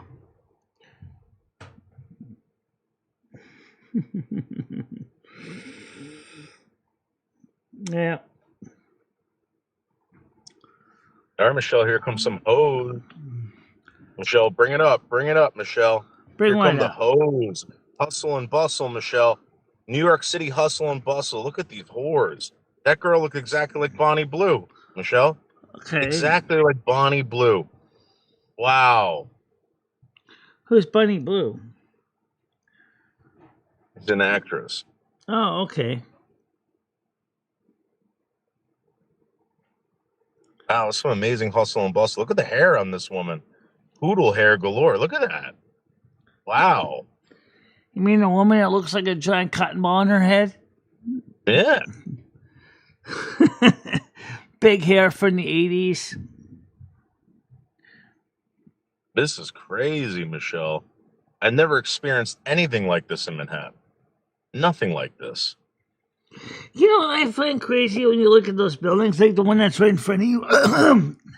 They're so skinny and they stand straight up like that, and like, do you realize how much tension they're under when wind blows? They're like Yeah. going side by side, slowly in the wind Well, they sway. They're moving slightly. Every building moves slightly. Sometimes it's undetectable, but yes, you're right, Michelle. Right. Absolutely correct. They're not swaying like a blade of grass, but Maybe an inch or two, depending on the building, and usually on the really tall buildings, there's a counterbalance on the top. The Chrysler building has a counterbalance on the top, as does the Empire State Building. That's designed to counteract the sway. Michelle, look at this. Do you have this much hustle and bustle in Winstead? I don't think so. No. But I don't think you have this much hustle and bustle. Winstead's just a small, little, tiny town. It's not. Look at the Wendy's, Michelle. Look at that. Yeah. Look at this amazing hustle and bustle out here. Look at this. Yeah, there's a Wendy's in a tiny little spot there. I always wondered one realistic question about New York City. Where the fuck do you get your groceries? Because I don't even see where you would have room for a grocery store. And there's grocery stores everywhere. Yeah, there's those little bodegas, right? The bodegas, like the one we have downstairs. That's pretty much just a tobacco shop. But no, they got produce and shit like all over the place. It's just, again, I mean, you got to know where to go. I mean, it's not like you're walking to, like, I think you get shit at like Walgreens, to be honest with you. I mean, there's a lot of. I mean, do you have like a Kroger? Do you have like a Safeway? I mean, like, they have something like that. They have something. Oh my God, this cop just got out and started yelling at this guy on a scooter. Yeah. Oh my God, Michelle. This is crazy right now, actually. What's going on? Michelle, do you think you could even live here? No, I don't like the kind of craziness. I don't like it that wild. I like a quiet environment. How quiet? Like Winstead quiet? Yeah. By the way, I'm working show? on a story right now, Noodles, with Grok about the idea of us, me, you, Carmen, Lomi, going to live among the old order Amish for 48 hours. That story is kind of hilariously funny how you had to basically surrender your cell phone for 48 hours and you would go like apeshit crazy. Oh, so Michelle, why don't you come on my live stream tonight when I get home? We're going to show videos of the Amish and maybe how we're going to live over there for 48 hours. There's some places that we can go to and check out. People have been sending tons of videos of things we should do. Yeah. By the way, let's just make sure people understand Michelle, one thing. What? Why don't you come to my live I don't know stream what tonight? time your live stream is. You didn't tell me the time. All right, what time are you available? What time you got nothing going on, Michelle? Look at the stems on that Asian. Oh my God. Oh my God, those legs. No, I mean, what I mean is okay, first of all, you need to give me your opinion, you need to DM me the panel link. But here's what I wanted to tell you, just so people understand up front. And normally, it's up to the bishop who decides this. It's not really up to the individual families. Though it can be up to a family individually if the bishop suggests it. when you want to, if you want to live among the Amish, because we're not talking about like for any kind of publicity or anything, which is absolutely insulting to them.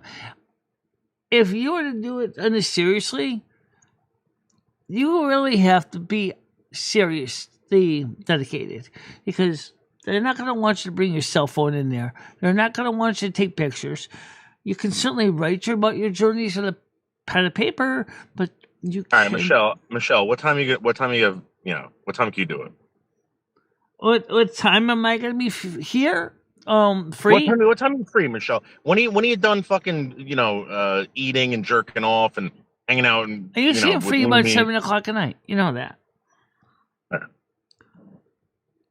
Oh, wait a second. You're going live tonight, right? Or is that tomorrow? It's tomorrow, Saturday. Yes. Okay, so can you do a special live stream with me where we can go over all Yes, the I stuff said that I we could can do it 7:00 tonight on your channel. Or we can even do it as a collaborative. What? If he plays music on this channel, you're not going to get monetized ever. Michelle, I play. Michelle, did you? All right, listen, Michelle. I play music every night. All right. Right. And they ask me if I want a revenue share. I tell them no. You know where I make all my money, Michelle? Off of my shorts that get millions and millions of views, Michelle. Right, I know that. Okay? Millions and millions of views on my shorts. One of my shorts just went viral last night. And in like 5 hours, not even, I got like 50,000 views, Michelle. 50,000 views. My shorts don't get shares. anything like that. My shorts get like what, maybe 100 views, 1,000 views tops, maybe. They don't get really anything. All right, Michelle, you're not playing the game. Why don't you use Chat GTP to like tell you how to make these shorts to make money? Monetize these fucking shorts. Get it brings people, like, you get five or six subs out of them. It's worth it. Yeah, but if I'm gonna do a short, I'm not making short slop. I like for example, the cat podcast, which is kind of serialized. It's kind of cute because it's a serialized AI podcast of the cats. It's just kind of cool. And so the content creator. Can I show you something that was very, very easy for me, Michelle? And maybe you can like do it. Hold on, let me show you something. Let me show you something real quick. All right, I'm gonna bring up the short that went viral, Michelle. The short that I did that went viral. Absolutely viral. Okay. One sign comes down. Let's go to my tens channel. Of thousands go up. Let's go to shorts. And let's go find the short that went absolute viral. And that's another thing I don't like with some of these short things is. This is it, Michelle.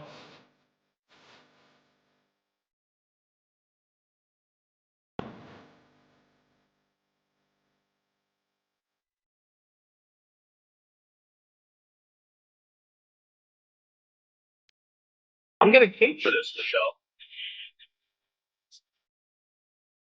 Oh man, look at that. I'm getting hate for this short. What are you doing? Somebody above him is staring down the ceiling? Look at that. Michelle, I'm getting hate for this. I didn't even make this fucking short. And you was paying me for this. I can't hear you with music. Okay, so it looks like he was in a building where somebody was actually tearing down the ceiling above him. All right, but my point is, Michelle, is that again, my shorts go viral. Your shorts go nowhere. Absolutely nowhere, Michelle. Because I very rarely ever do shorts. I very rarely ever do shorts. Michelle, I didn't even create the short. Chris Bliss said, Michelle, I'm promoting our show tonight. It's got music on it. Okay, Chris, do me a favor. Okay, for you. And we can promote your show on Noodles channel too. It's gonna be a premiere, right? So Noodles, Chris Bliss is gonna be doing a premiere tonight. Oh, he is. Okay. What time, Chris? So, Chris, if you can send me a link of the premiere link, I will put a community post up for it, and I'll send the link to Noodle so he can put up a community post for it, and maybe he can drop in and see your post, and I'll try to get on mine as well. Well, I'll just rebroadcast. Or you could rebroadcast it, which Right, and then after the premiere, then we come over and we can do a live stream. yeah, it's gonna be. He's gonna definitely be answering live chat during the premiere. Yeah, that's what I'm saying. Like, I'll broadcast the premiere on my channel, Right. and then once his premiere is done, Michelle, when he ends it, then come over to my channel and we'll do the show. We'll talk about the premiere. We'll be like, "Oh my God, that was so great! Yeah. That was So make magnificent! sure Wow!" to send Chris Bliss the link to the StreamYard so he can join us too. Well, Chris, do you still have the same phone number? Because I don't think I have your phone number anymore, Chris. I'm just going to be honest with you. I have his phone number, but you can actually DM him the link over right there. Well, why on, don't I send you the link and you can send him the link? Yeah, I can send him the link. No problem. So Okay. just send the link up for the StreamYards from me, and I'll send it him to him too, so that Okay. he and I could join him. That works.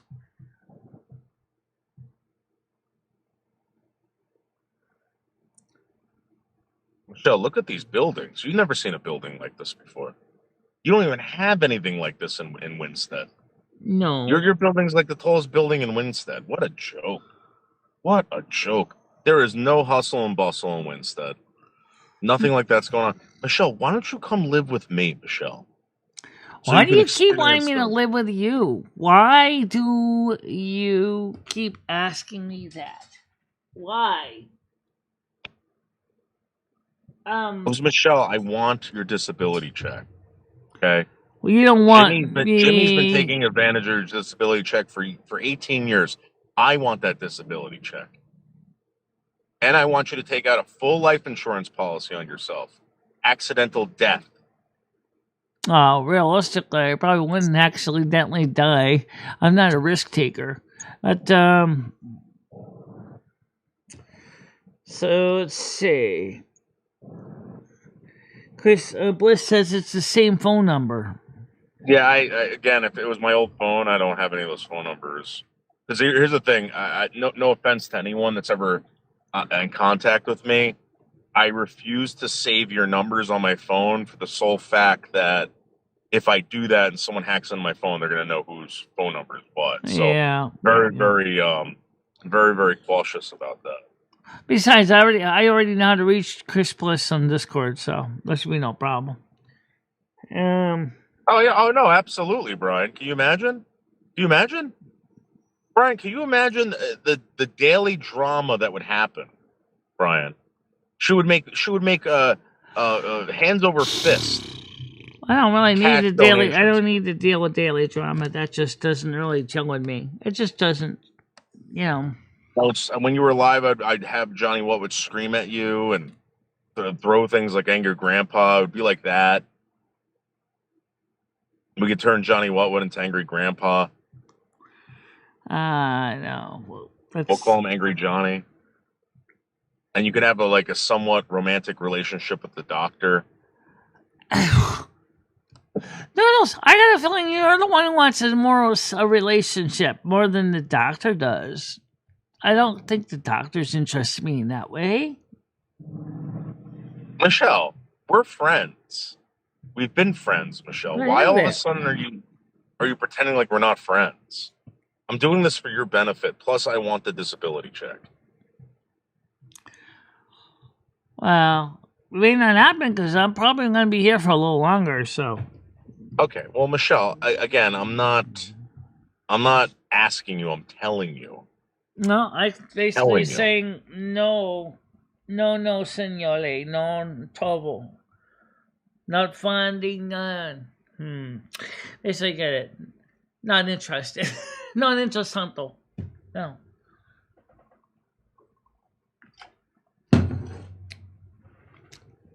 What is your fear about moving in with me? exactly what you just said. The next thing you know, everything is going to be drama, drama, more drama, and then I'm going to get no chilling out time at all. Is my whole life would basically be on your TV camera every friggin' day. Yep. I'd be kicking down the door I'm when not we were in the into that. bathroom, camera live. The dogs would be attacking you live. I'd be waking you up in the middle of the night live every day, Michelle. Every day. Tons of money would be coming in. Oh, how much would it take for you, Dave, to go downstairs and fucking pull Michelle Marie Delaney out of bed by her hair and throw her on the ground? $20. Boom, boom, boom. $20, $20, $20. Oh, go downstairs and pour gasoline all over her feet and light them on fire. $20. Boom. Money, hand over fist, Michelle. Yeah, it's Hand over starting to fist. make me even more nervous. You know, come on. Come on, Michelle. I know, but really, that is a concern. The fact is that it's almost like the scene from My Fair Lady. Let a woman in my life, you can kiss your sabbaticals through. She'll have you from the Michelle, look at cellar to those the dome, and she'll be cranes, talking about Michelle. you. Look at those cranny wanies, Michelle. Look at the size of those cranes. Yeah, I know. Absolutely true. You know what's funny about those cranes is the way they actually build themselves up along with the buildings that they're building. Mm-hmm.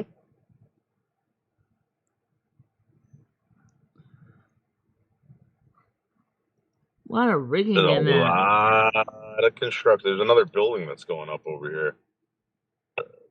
Oh, Pouring yeah. foundation as we speak, Michelle. This is on West 29th Street. West 29th Street in Manhattan, Michelle. This is unbelievable. Unbelievable amounts of freshness. It's one of the reasons I like Winston is because it's small and quiet.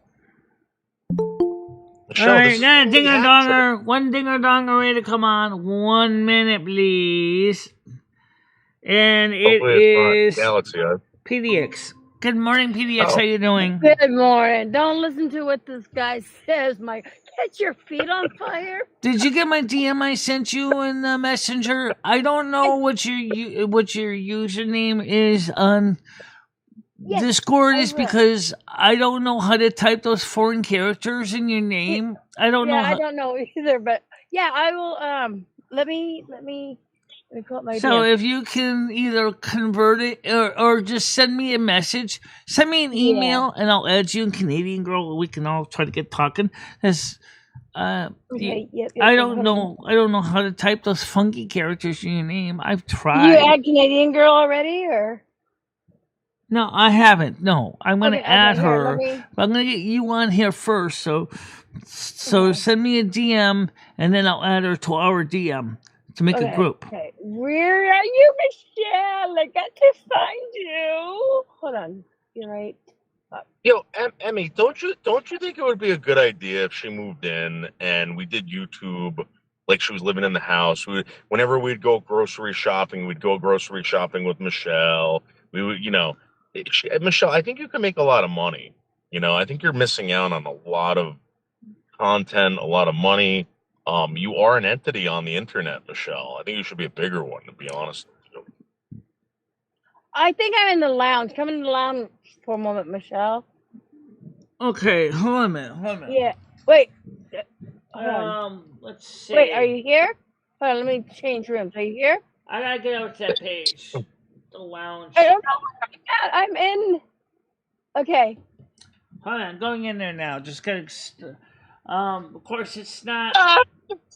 I'm in your show, the NASQ show. Listen to it. No, fuck. Hold on. I don't know where I'm at. Let me get out of there. Let me just go into right just now the lounge. it's loading me up. Okay, so here's the lounge screen, and let's see. You gotta make sure you click on this window. Yeah, I'm on the window. Oh, okay, so but there's so many. Okay. Let's talk. Welcome to the lounge. I see it. You see the name I'm talking about there? That. There. Hi. Wait. I got you. Okay. Here, hold on. I don't know how to type those. I got you. Like I said, I don't know how to type those codes. So that's. There you go. I got you. See what I'm saying? I don't know how to type those crazy codes. So. But it's okay now. Now we're in a What I private can group. do is I can send you a message. Let me do that. Let me send you a message. I have to do this Canadian girl here now. New message. Trying to figure out how I send a message. Oh, here we go. I got it. Okay. So, hi, it's me. Just reply to this. Okay, so I just sent you a DM. All right, so now I have you in here. What I can do is let me add Canadian girl. Since I can now, I'm in here with you. Now, did you make her a friend? Because otherwise I can't add her. Yeah, I'm friends with her. Let's see if I can get her in here. I'm not talking to Canadian girl until she makes that song, Michelle. I got it now. Flying to Japan. Okay, so Canadian girl, I'm creating a new DM. Let's call this group the title. Let's call Misfits. What's that? Clement. No, I'm gonna call it something a little more realistic. Let's see if I can change the name of this. Welcome to How realistic can that be? We're the misfits. group. Let's call this here the artwork or action or Silver Moon videos and songs. Okay. Oh, you confused me. I would have said misfits. Say Silver Moon and Misfits. All right, so There you go. now I'm going to temporarily drop out of this because now you just created an echo chamber.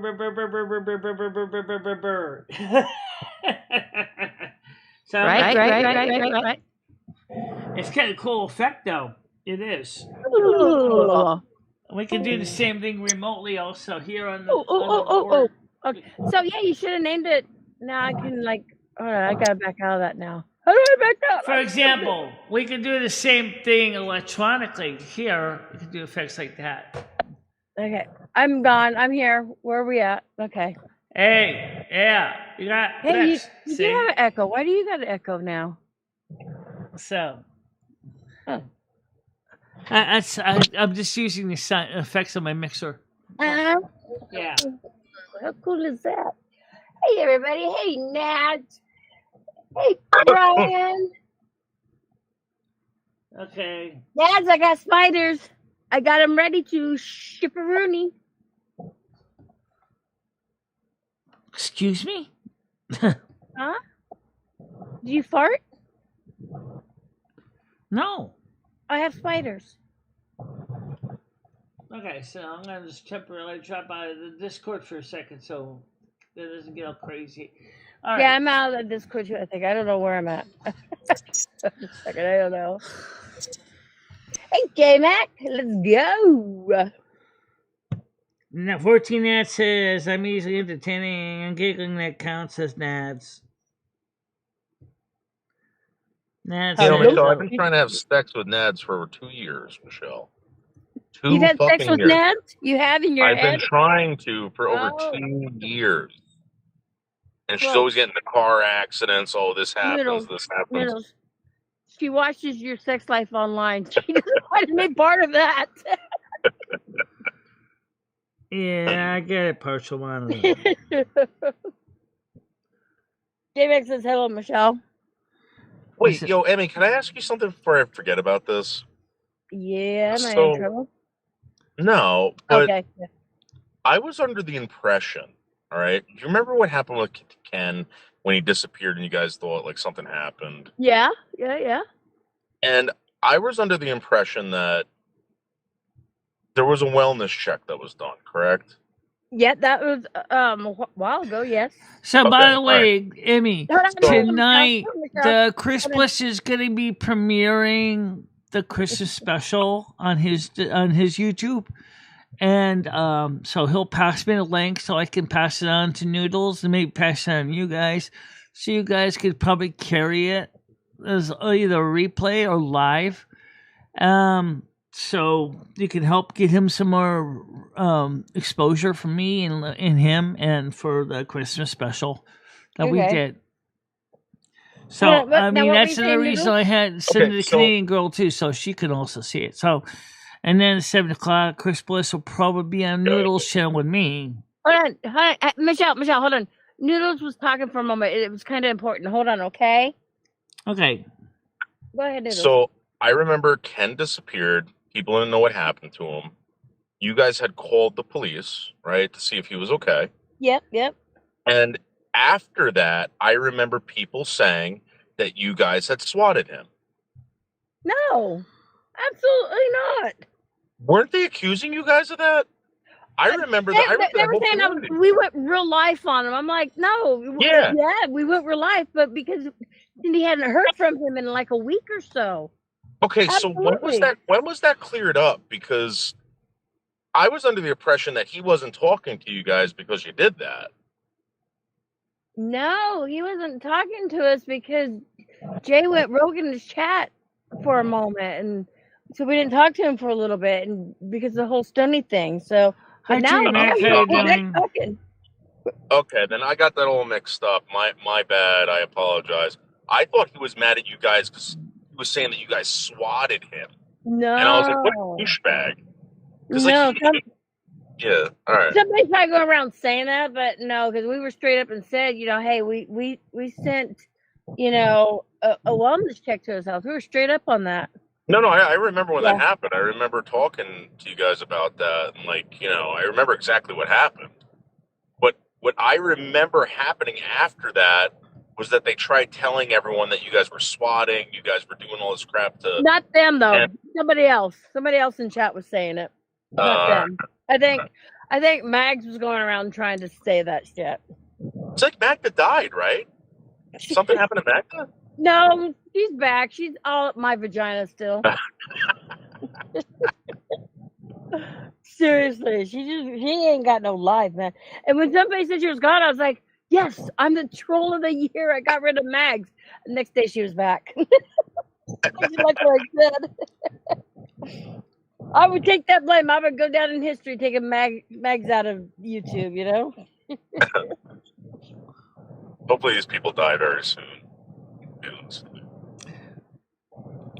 So J-Mac's here. So hi, J-Mac. They move on to somebody else and she doesn't have to worry about my vagina anymore. She's weird. Fucking weird, Oh, she's the creepiest person on YouTube. What woman possesses over another woman's fucking vagina? Yeah, I know. They're fucking creeps. They're all drug addict creeps. If you found out that Magda was a drug addict creep, would you be surprised? Oh, no. Yeah. I wouldn't put it past her. I don't even know if it's a her. I mean, come on. It's right. Weird. No one even cares, to be honest with you. No one gives a shit. It's like these fucking people, man. But anyway, I thought that was kind of strange because he was up there yesterday saying that I was peeing in the backstage. I was working, and he was telling people that I was peeing. I was showing my dick. This guy's a fucking liar, man. Let me tell you something. Cindy hasn't really said anything, which kind of bothers me. But this guy over there is a fucking, he's a real piece of shit, man. I've given this guy multiple fucking chances. He's on new medicine, and so I'm not sure. And I heard the other night he said he's on Ambien, and Ambien can really fuck with somebody. Like I was. That's not my problem. No, I know not your problem. Absolutely not. You know what I mean? Fuck him. And here's the thing. He's no longer Season's friend. You notice that? As soon as I broke up with Season, he's no longer Season's friend. This guy's a real piece of shit, man. A real fucking piece. I'm not telling you guys who to hang out with. Oh no, I just want to be very, very vocal about, me being very kind to these people. Right. And donating a lot of time and effort and shit like that.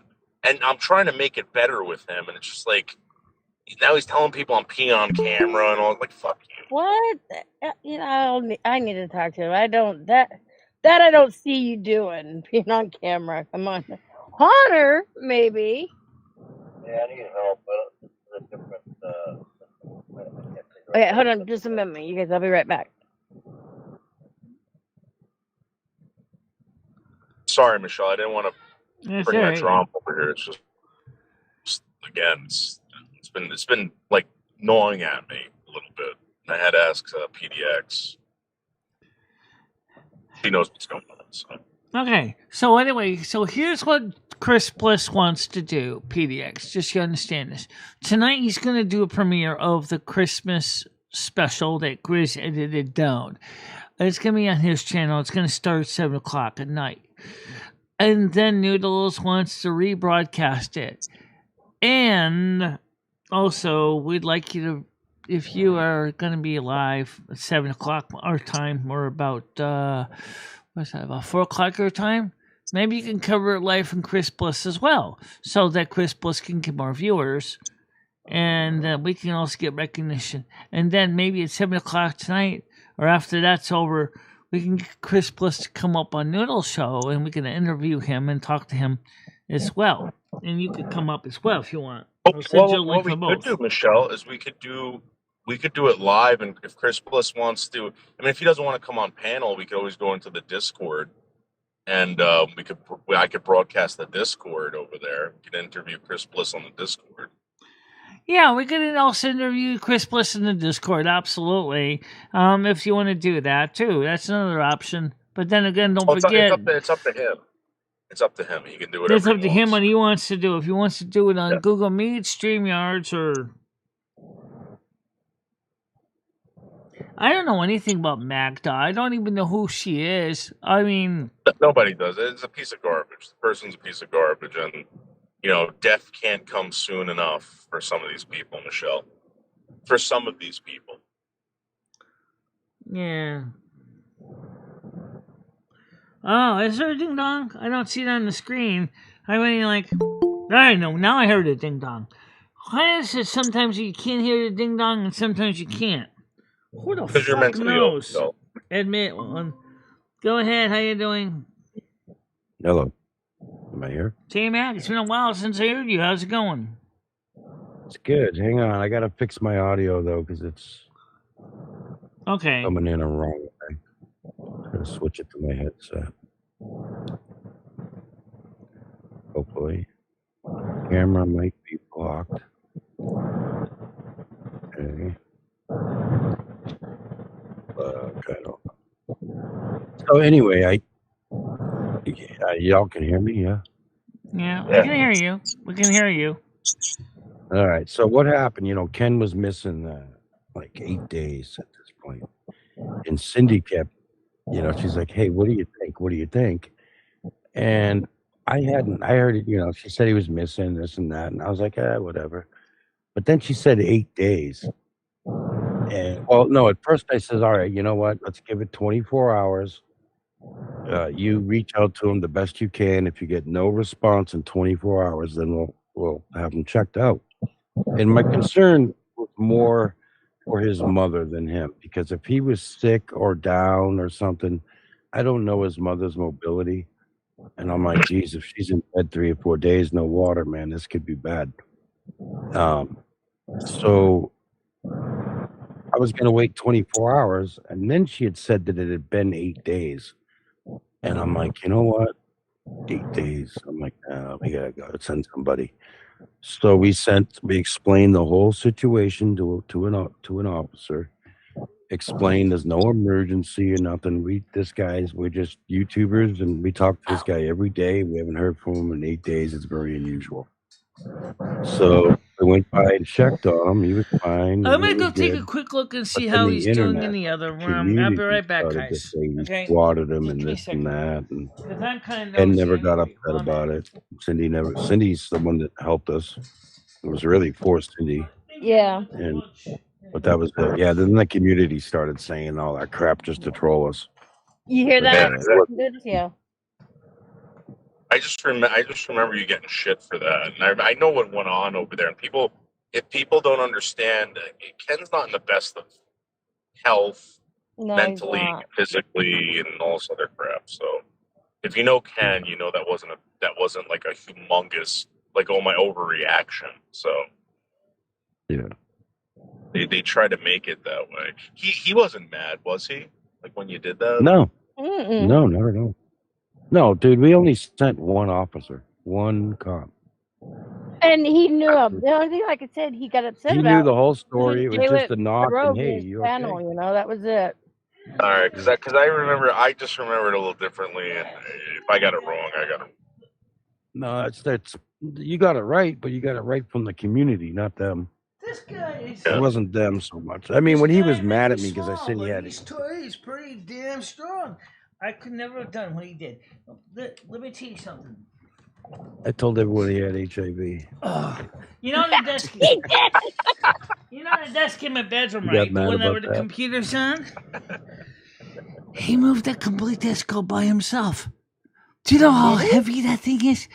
It's the same with the gray cabinet. He moved when he did this room. He moved the whole gray cabinet all by himself. This guy is fucking strong. He's insane. He's a beast. I never seen anyone do that. Not only that, but he put the carpet back or belonged to everything for the desk. I was totally like, holy crap. Now he's at lunch. But you know what? The thing is, Michelle, you should marry this guy. Michelle, this guy seems like a superhero. Let's put it this way. He actually does like me now, so he even said something. Yeah. So for the record, though, if you ever hear JMac or PDX called rescue on somebody, it's because I got real good reason and I waited out. I don't do it to prank nobody. So I would never do that. I was a medic, so I know the risk of going to a call that's bullshit. You know, I know all that. I just don't like it.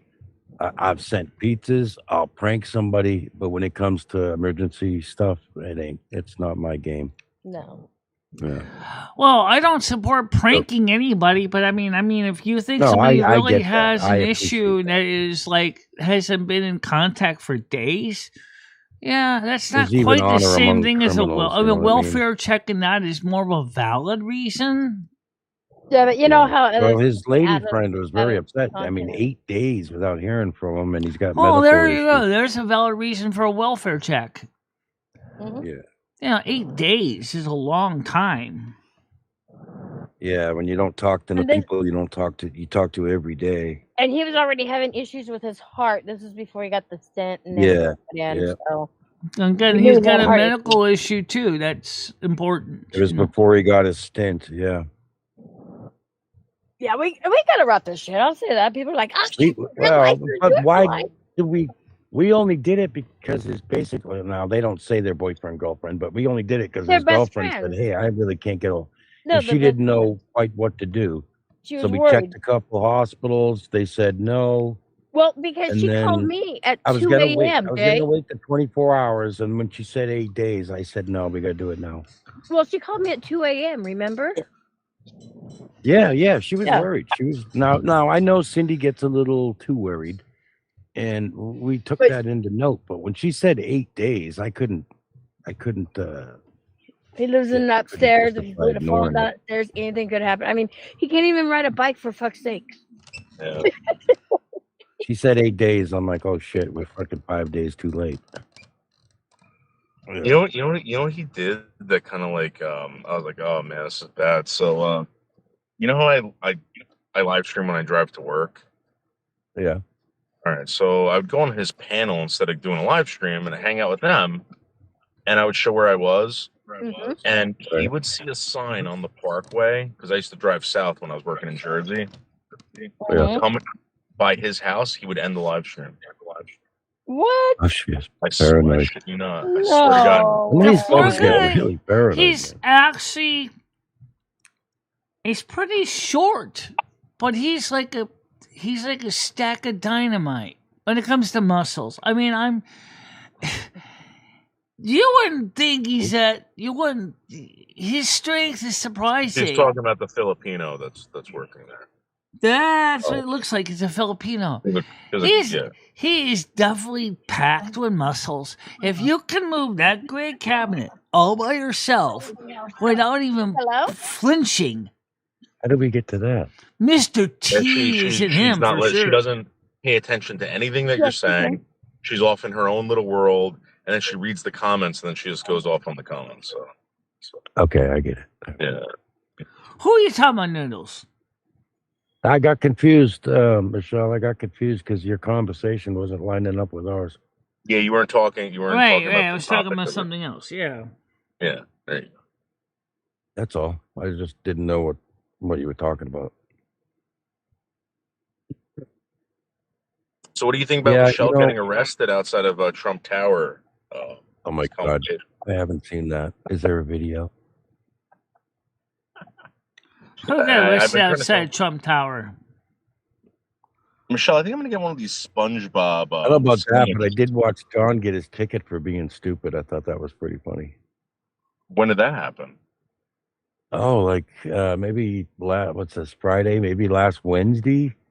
There was like a construction site happening, and some rookie cop, the cop said he was on the force a year, but he gave a bunch of weird hand signals that it fucked John up, and John pulled out. Then the cop yelled at him, and then he gave him a ticket, but then John wanted to film the scene and then called the supervisor and made him take him all the way back to the police station. Again? Yeah. Yeah, so he got a $55 ticket for impeding traffic.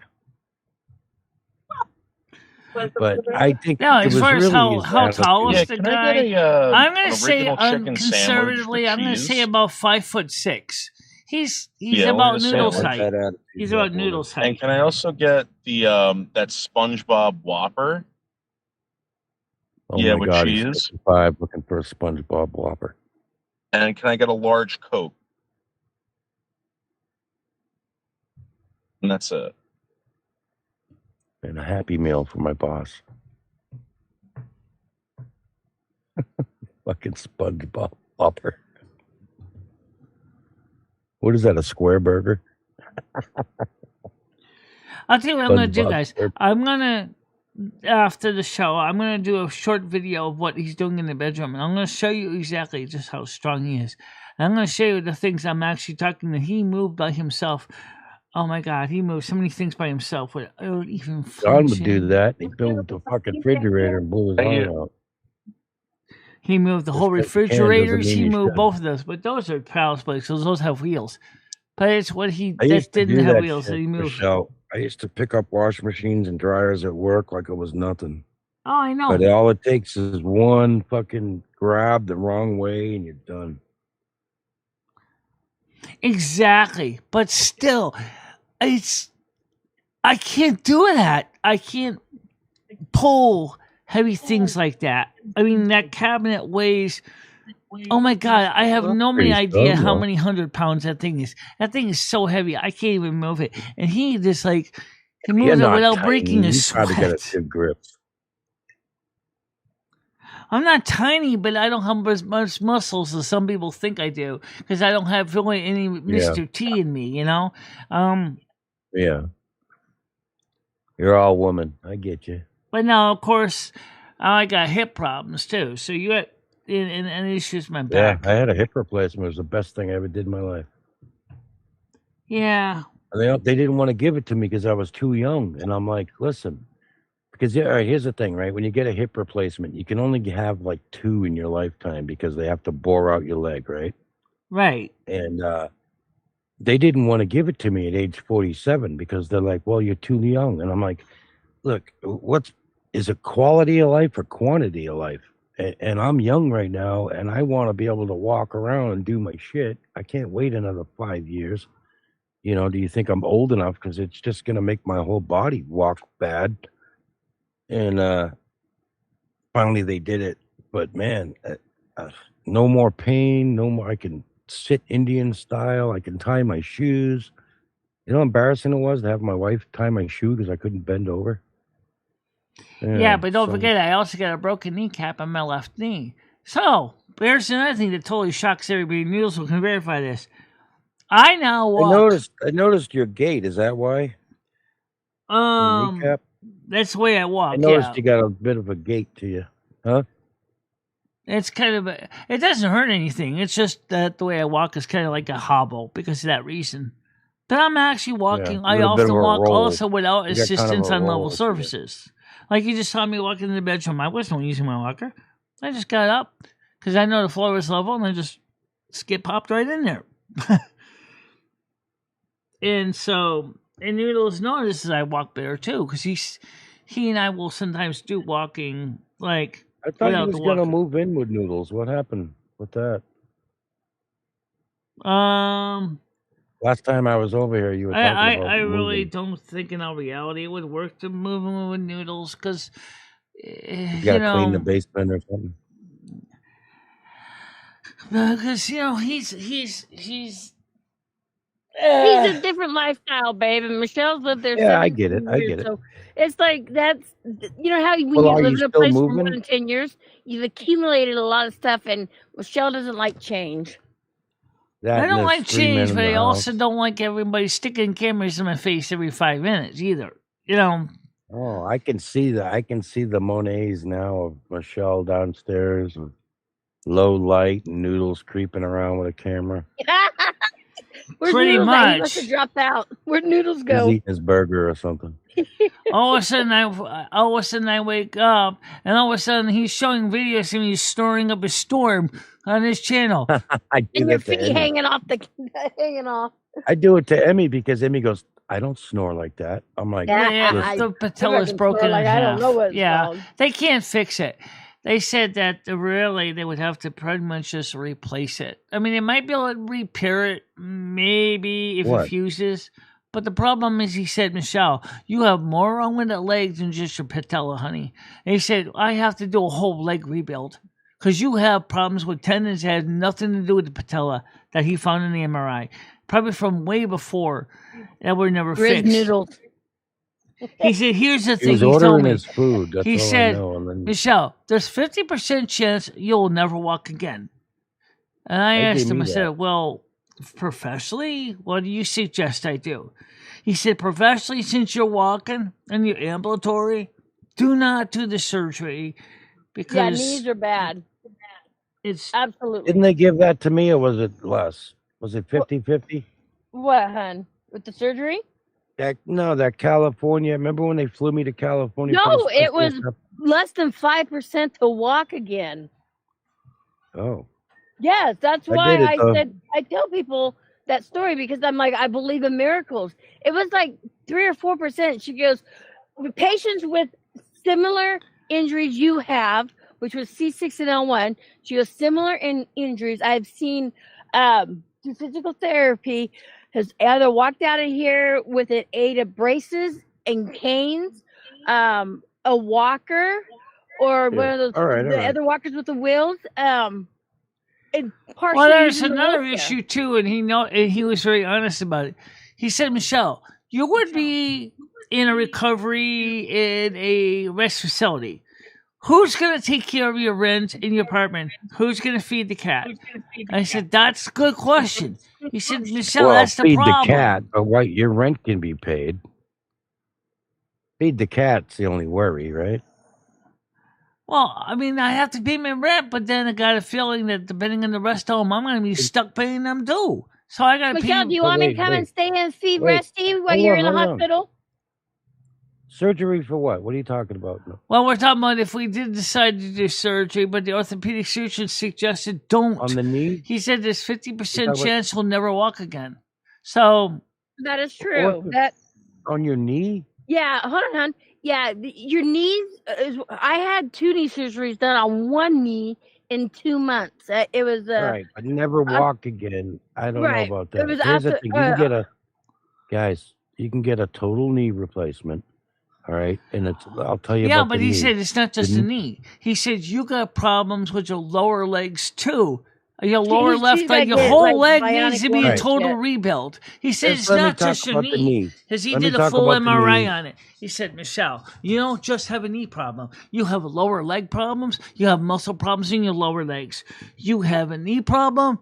You got a hip problem. The whole leg has to be a total rebuild. All right, I don't know about all that. He but said, I will I tell don't you even this. know how I in had the a hip hell you're replacement. even walking on that leg. And you do. Hold on, Michelle. Michelle, Jay wants to say something. Go ahead, I had Jay. a hip replacement, and when I was in there with people that had shoulders and knees and all this and that. And one of the things I learned is the knee, it only does 2 motions, whereas your hip is like a full circle. It does everything. Your shoulder is that. And the Right. knees after a hip replacement is the quickest to heal. It's the fastest. So if you have that option, don't worry about that too much because it's a fast recovery. Yeah, but That's all I still. was going to say. I mean, but I know he you got other said things, but he suggests as a professional doctor, do not looks do good, the Noodles. surgery. He said, because the whole leg has to be rebuilt, not just your knee. It's not just your knee, and it's not just your hip. He said, your whole leg is fucked So up. what's up with your hip? Pretty much a little bit of hip pain from standing too much and trying to move around. You get sometimes Did get you get any sore. tears or anything? Not really, not on a regular basis, but sometimes I do. But definitely It gets sounds like maybe exasperated some when the physical knee. therapy could help the hip, no? Jay, listen, she goes up and down 3 flights of stairs. Yeah, that's Every day. ridiculous. It's good These exercise, stairs, but it's ridiculous when you okay, get so honey, an injury. and we're talking back east, right? These stairs are not I like the carry stairs her up I'm when he used to. does that. They're thin and narrow. They're steep, Noodles, you know why what I Well, the don't mean? you back stairs piggyback are her new up? stairs, Take so her. they're not as narrow. But the ones in the front are completely There's original still 1911 3 flights of stairs. stairs she You has to go you up. can't move to the downstairs or something? No, she can't. Why? Hey, Because there's not an opening, or stop teasing. But hey, Michelle, you want me to come stay teasing? at your place and take care of Rusty while you get knee surgery? Hang on. I can't hear. I need my How would surgery you to come. My manage to get surgery. I here? need my. Because Would you want me to take it? I'd fly there. I'd fly there, Michelle.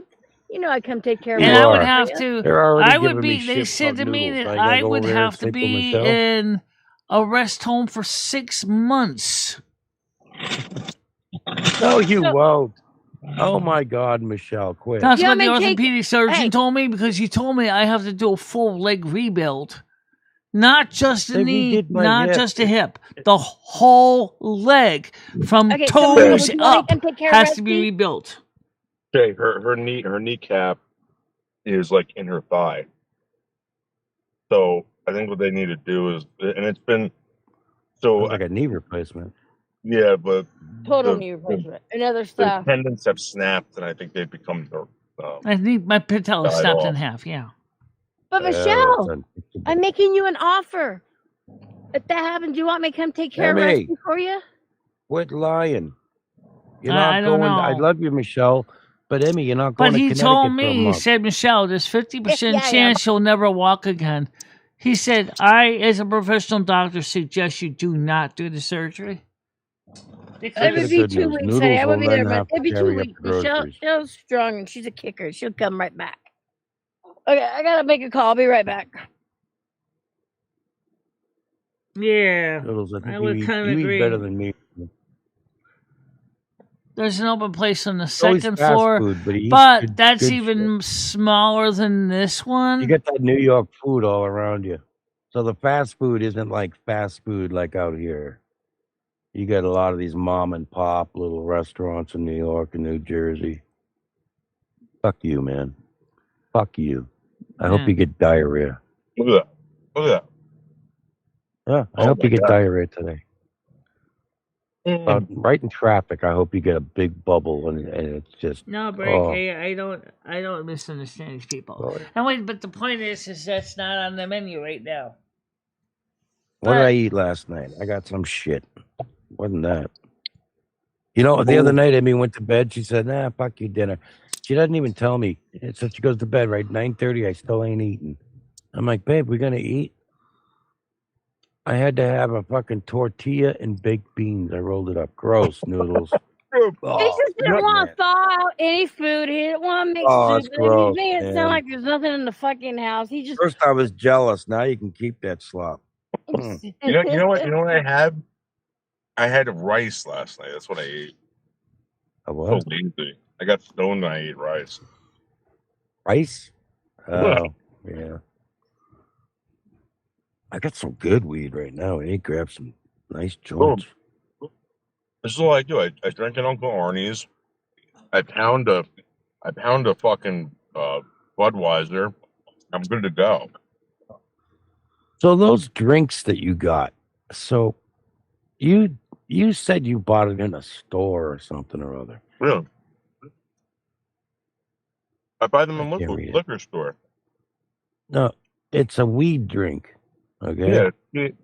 See? But here's the thing. You Yeah. haven't bitched about it. Now, we buy those, or we have those out here. But if I go in the pot store to buy one of those get high drinks, Yeah. it's $45.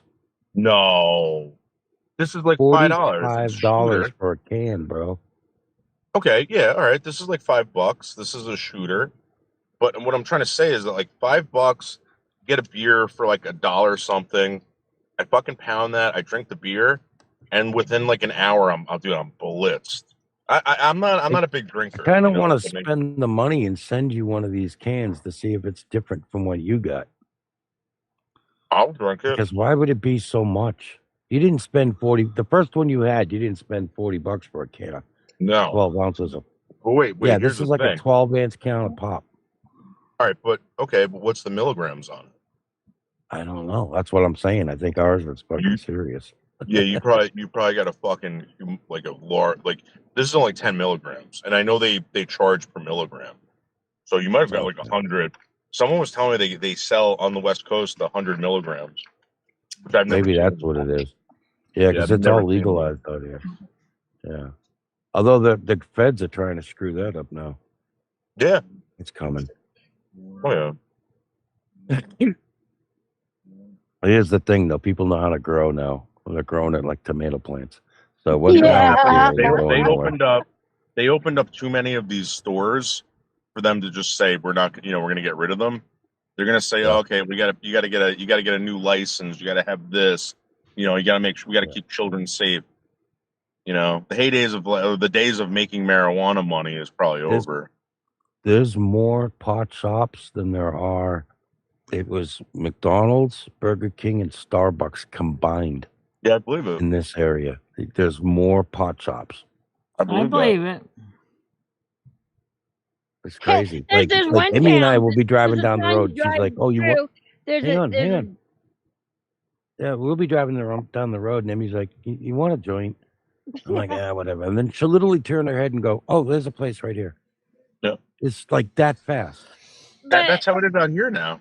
They're what about that place everywhere. you drive by? There's a church, and no, there's a liquor store, church, and then the pot shop. All right there. I love that get married, there's a little town here. What the fuck did I do? Yeah, there's a little town here, right? Yeah, and the block is about 180 feet, maybe 200 feet long. And yeah, a liquor store, pot shop, and a church all next to each other. It's the cutest thing. And it's one of these old. That's how it used to be back in the day. It used to be the brothel, the bar that was attached to it, and then down the street was the church. Yeah. It's funny because that I don't know if I tried. I was gonna bring Emmy over there to do like some ghost hunting thing. There's a place called the 76 House. The 76 House is where they like hung John Andre and like George Washington. Like one of those places, right? Yeah. It was a bar. Next door was the brothel, and then next door to that was the church. That would have been cool. Go have a good time, then clean your sins before you go home. Yeah. Wild. But and they were worried about Fonzie shaking his legs or Elvis or whatever it was. Yeah. Imagine that. Yeah, and these guys were all carrying guns too, by the way. Yeah.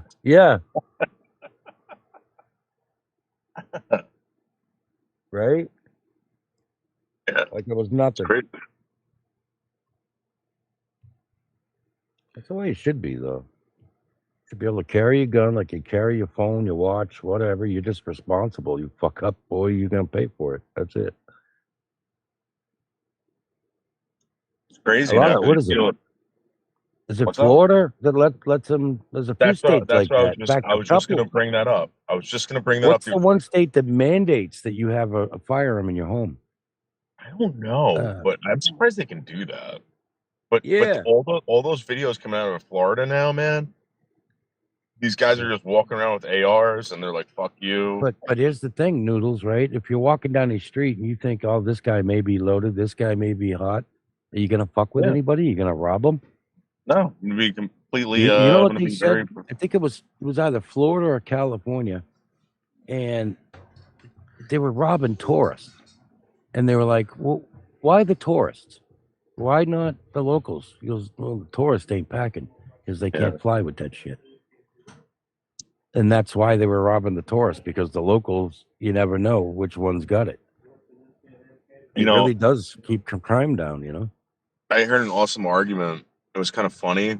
So, when people are like, well, guns don't kill people, people kill people, right? Yeah. And then this woman was like, well, then why give people guns? It's so stupid. Look, if we didn't have a gun, we'd use a rock. You know what I mean? No, I know. Grizz used to make that argument by saying, well, that's more of a reason for me to have a gun. It's because people are fucking crazy. And that's, unless it's a hospital or someplace like kind of serious. If I go into Denny's and Denny's says, no firearms allowed, blah, blah, blah. Do you think the bad guys are going to their car and putting their gun away? I ain't fucking putting mine away. I ain't flashing it, but they ain't got to know. Fuck them. Did you shoot that rifle yet, by the way? No, I haven't. I got to take that 308 out, and I want to sight it in. I've been bitching at Emmy. I'm like, we got to go. I wanted to go hunting this year. At me. I wanted to go hunting this season, but I got lazy. But then I got high. But then I got high. Dude, I'm gonna be honest with I just you. want a deer. I don't understand sitting in a tree all day. You're gonna sit in a tree all day. You can't smoke cigarette. You can't fucking make a noise. And you're just like out there, Well, I want a bag of deer. But the other thing I kind of want to do honey, I'm your deer. Dude, you got to come out here to bag do this, me? man. It's like a couple $100, right? And we go out and we boar hunt. They take you to the land. Yep. And these guys don't like. I don't like they don't like the boars on their property. So you go out and you nail a boar, get a bunch of pork and shit. They charge you too for every boar you shoot too. They should be paying you. No, it's a paid hunt. So you pay it's like $230. You get a room for the night, and you get your animal. I think that includes, dressing it out for you. If not, there may be a fee. There might be a fee to dress it out. Yeah, my friend. Listen to my fucking thing. Still does this. What happened? You hear that beep beep? My fucking phone dials shit. I gotta fix that. Baby. I'm talking to Noodles about hunting. Well, no, but yeah, I got my friend. My friend did that. What that means in this case, for the person on Kick, means that they prepare it for like meat for your freezer, or they slice it, they slaughter it, and then they package it for you. Dress it out, yeah. Jay, has anyone ever done that with going to one of those places? Oh yeah. A lot of people. My friend did that. He told me what it was. It was like $300. You could shoot like a deer or a pig or something like that, and they did exactly what you said. But he goes, dude, they're feeding these things, and they know where they're going to come out in the morning, and they're kind of like livestock. Yeah, it's like shooting. It's kind of like shooting fish in a bowl. Yeah. So he goes. They drive me up to this pig, and they're like, shoot that one. That's what he said it was like, and I was like, really? He goes, that was the hunt. I felt bad. Kind of lame. He never did it again. I mean, he's not like a great hunter, but it was basically like they drove him up to a pig. Want the meat. You just want to meat and break in your gun, I guess, maybe. I mean, I've done stuff like I used to go. You might really like bird bird hunting. So you go to pheasantry. I go to Catskill Pheasantry. Dude, you pay like Yeah. $120. You can get like 5 people in on it. They give you like 20 birds. They place them out in a field. They bring the dogs out, and you just pop birds, dude. And you bring them home and you eat them, and they're delicious. They're awesome. That sounds good. For 120 So, bucks. have you ever used the Mossberg combo? No, you're talking about like So it's a 22 or something? Mossberg shotgun, right? And it's it's got like a 22 underneath or whatever. No, it's what it does is Well, it- unfortunately, to it the could- person on Kick, the sad reality is boars can also be a real problem, ruining farms, agriculture, rooting up plants. So boars are pretty much a problem. That's why they do these hunts. Is to the keep boars, the boar they root population in and check. tear up the farmland and everything. Yep, they're really bad for stock and not so much stock, but your farmland. They root really bad and destroy stuff, and then they breed And the fact horrible. is that so they you end up- also two will of them gore turn into you. 50. The fact is, with those what tusks, was I they can saying? gore Oh, you so bad you could end up. They're danger. The Mossberg is interchangeable. It has 2 barrels, home defense and a long barrel for field use. That's what I was Shotgun? going to say. Huh? Yeah, it's a shotgun, and the barrel changes for home defense. So it's like a, 20-inch barrel. And then you switch on the other barrel, and it's for field use. It's the real long one for pheasant, duck, whatever. Yeah, I'm going to be honest with you. You know what I go shoot birds with? I have a Mossberg like 590. It's like a fucking a trench gun. I pick birds off of that all the time. I don't think Yeah, I you was need it. thinking about the combo because, I mean, if you can swap the barrels out. Nah, one in the room. No, I don't know. I mean, you do whatever you want, but like, just saying, like, it gets really nerdy with that stuff. Really, really nerdy, and then you become like very posh about it. I don't know if you want to go that far. Oh, Like, it's got switching to them have out and stuff. walnut. Like, that's not a good, whatever. Yeah, I got to watch some videos on it. Yeah. But getting back to shooting those animals, I think you would really enjoy pheasant hunting. Pheasant, shakar, grouse, all that stuff, dude. It's delicious. That would be nice. It's so good. I do like pheasant.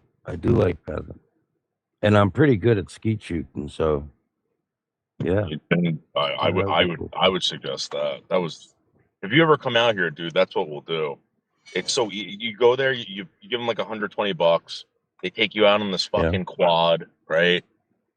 They bring the dogs out there. One dog points and the other dog creeps up on the bird, and then you just fucking knock them out. It's so good. How much is the hunt? Oh, you said 120. It's $120, but the thing is, you can get like 5 guys in on it. You got to get a permit and everything, right? No. How much is the permit? No, there's no permit. What? So it's you don't gotta have a hunting permit. It's on private property, and it's an organized hunt. So the owner has the permit. So basically, you're basically just dispatching their pets. His birds. Yeah. But I know in Pennsylvania you don't need the hunting license either. If you go to Tioga, I think it's called Tioga Ranch. If you look that up online. I wonder if they'd let me bring the birds back. Like if I did a weekend thing, I wonder if I could bring my birds back. Oh, I'm sure they probably cost a lot of money. You get like 15 birds, dude. You like on the plane is what I mean, Yeah, they vacuum seal everything. They give it they defeather them, they gut them, they vacuum seal it for you. You can't bring oranges in California or some stupid thing. Shit like that. Oh. Like I'm wondering if I can get on the plane with my hunt with birds that are frozen and fly them home. Yeah, I'm sure that. Otherwise, I'd ship them, but I'm sure I could ship them too. But shit, for a hunt that's only $120, and then you're talking $300 for a flight. That's not bad, man. It's a good time. I mean, it's a good time. What about boarding, or do you just show up for the day? So it's close enough for me. It's like a day thing. Like I got to drive up to the Catskills and do it. And you got to be out there. We have right 3-4 in the morning. Well, no, you can basically. we go out there in the afternoon. So we go out there in the morning. We have our breakfast, right? We go to the place. We schedule the hunt. They usually tell you wait an hour, half an hour. You stay Right. there. You fucking hang out, smoke your weed, whatever the fuck you want to do, right? And then some like friggin' dude comes up in like a side by side, and he's like, "Get in." He brings you out to this like football field, and the dogs get out, and he goes, "Don't shoot my fucking dogs, and don't shoot me." And that's it. Yeah. That's it. Yeah.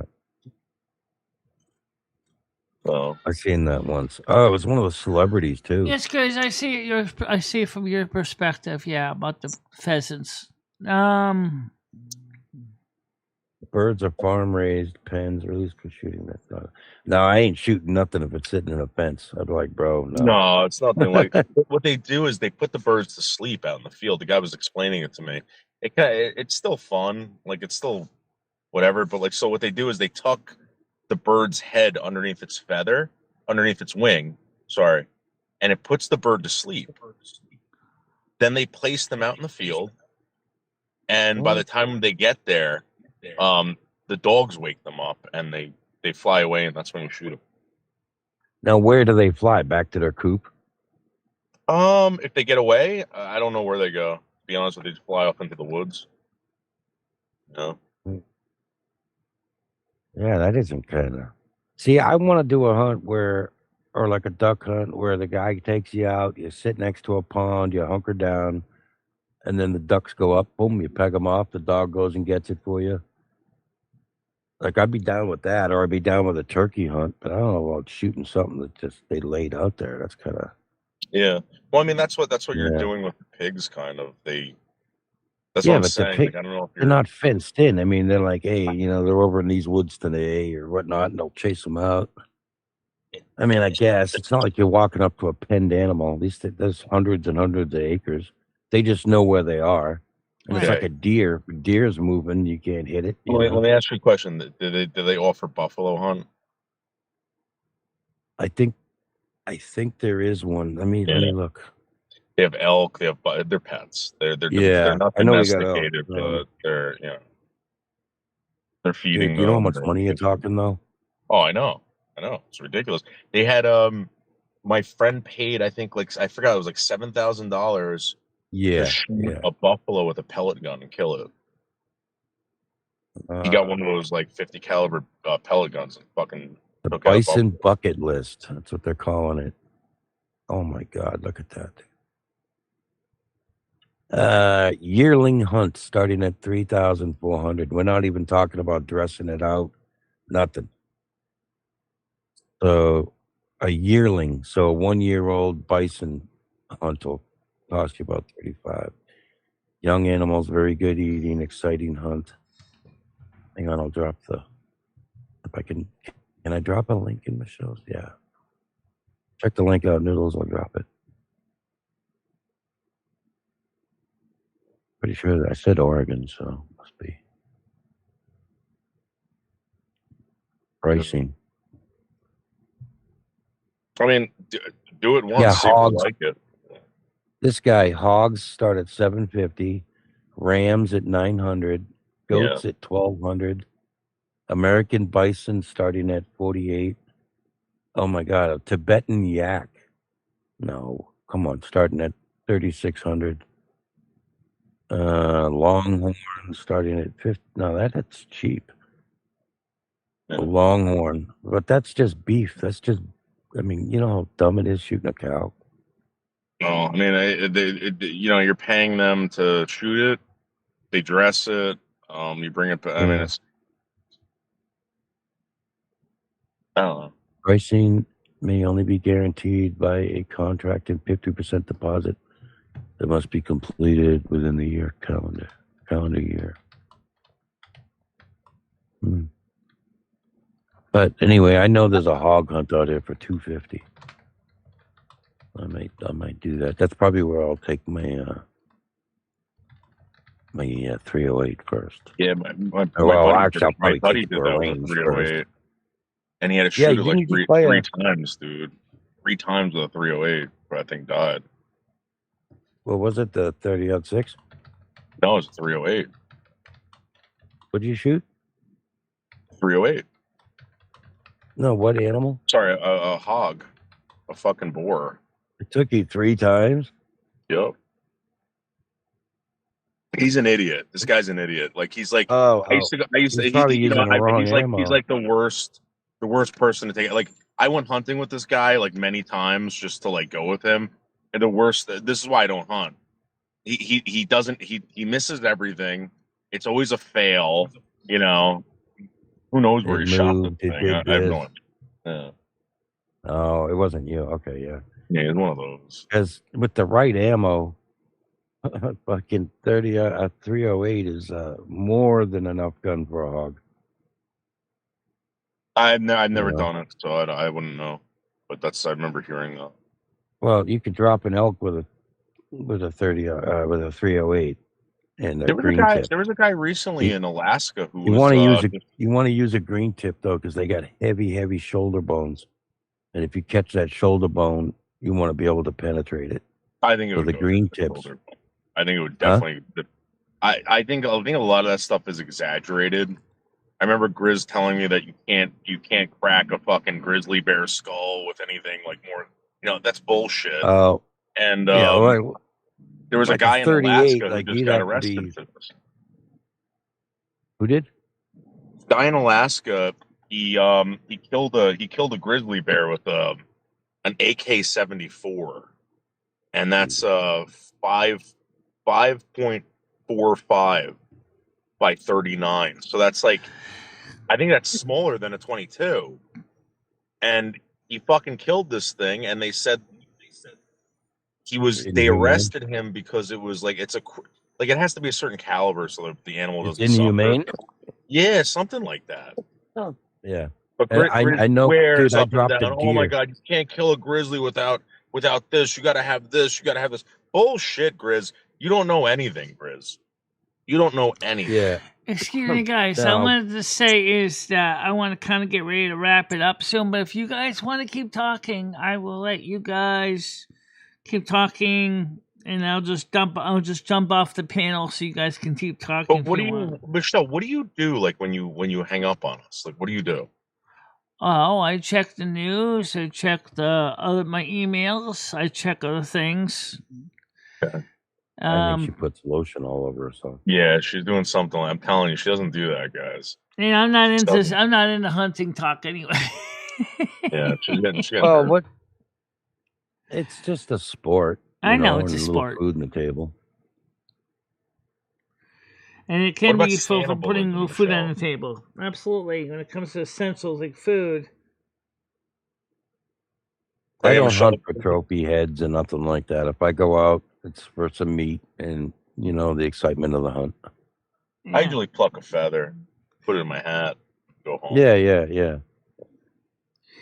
Because don't forget, once Francis has got part of the room done now, we're going to be moving things over so we can do the other side of the room. And then after we do that, then I got all the stuff that I threw in the bed that I got to sort through that was never sorted from when Ed moved out.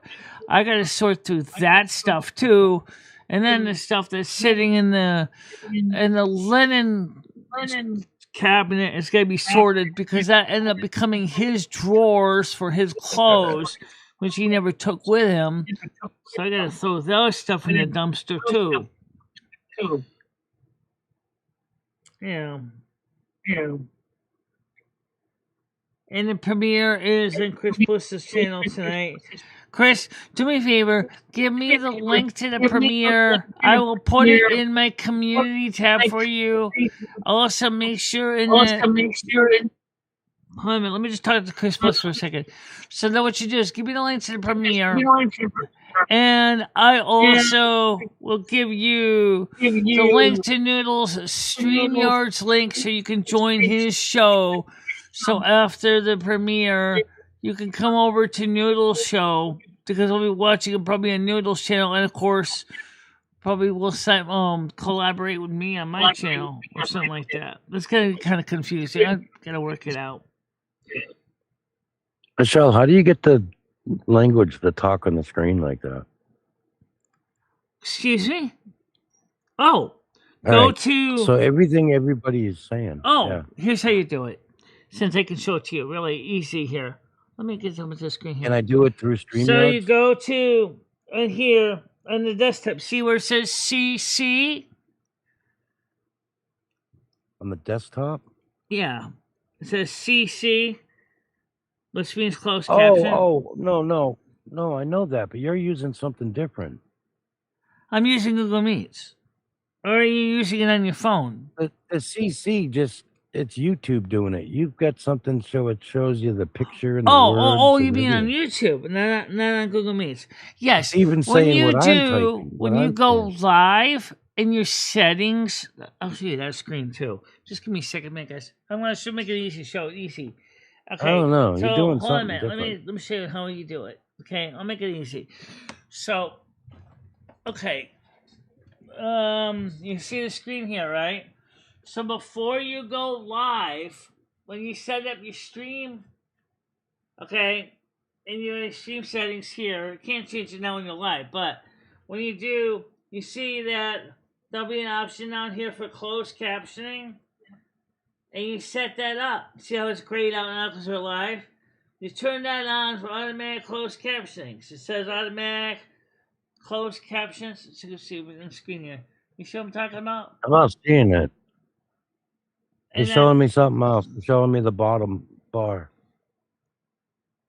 Okay, so this is what I'm talking about. So on the new format here, you go here. What?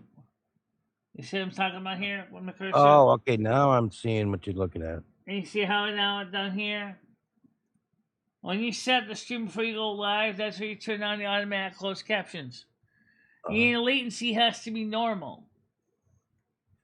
And that's, because I remember you asking me about this when I was doing the Wee Woo show.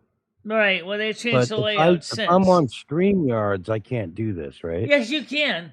Yes, you can. If you already got the StreamYard stream ready to go in advance, you go into your Manage Your Stream button that's over here on this side of the screen here. Let me show you again. Okay, I don't have any streams right now ready to go like that, but let's show you. Let's pretend I did. Now you see over here, you have this thing where you manage your stream. So you click on this. Right. And I don't think I can change right now because I'm live, but what you would do is that's where you would see the StreamYards that link the StreamYards is created. That's when you go and do the same thing. And you go in here to the stream setup and they add on the closed captions. Okay. That's all what right. it Thank does. you. I'm gonna try it. Yeah, please do, because maybe then I could watch your show. Yeah, more. I remember because you asked about it, and I felt bad too, like I couldn't. that you guys are 3 hours earlier than me. So when you're like 7 o'clock your time, it's like 10 mine. So like I might be in bed by that time. So I may not necessarily be able to jump up on panel. I'll have Emmy. Emmy will work with you and figure it out, and then she can show me. Yeah. But I got the gist of it. What I told Noodles is that it's not advisable for him to go grizzly bear hunting with anything smaller than a 338. Yeah, that's true. Yeah, because it's a lot of people will consider it inhumane. But I was gonna tell Noodles I did drop a deer once at like 50 yards with a 22. So what happens if you go? What happens if you go grizzly hunting with a 50 caliber? Would that be considered on a deer? That's kind of overkill. You'd ruin the meat. Yeah, it wouldn't. It would ruin the going meat. after with an armor piercing round after a grizzly bear. Guess what? I mean, would that consider now that you could do? That you could do.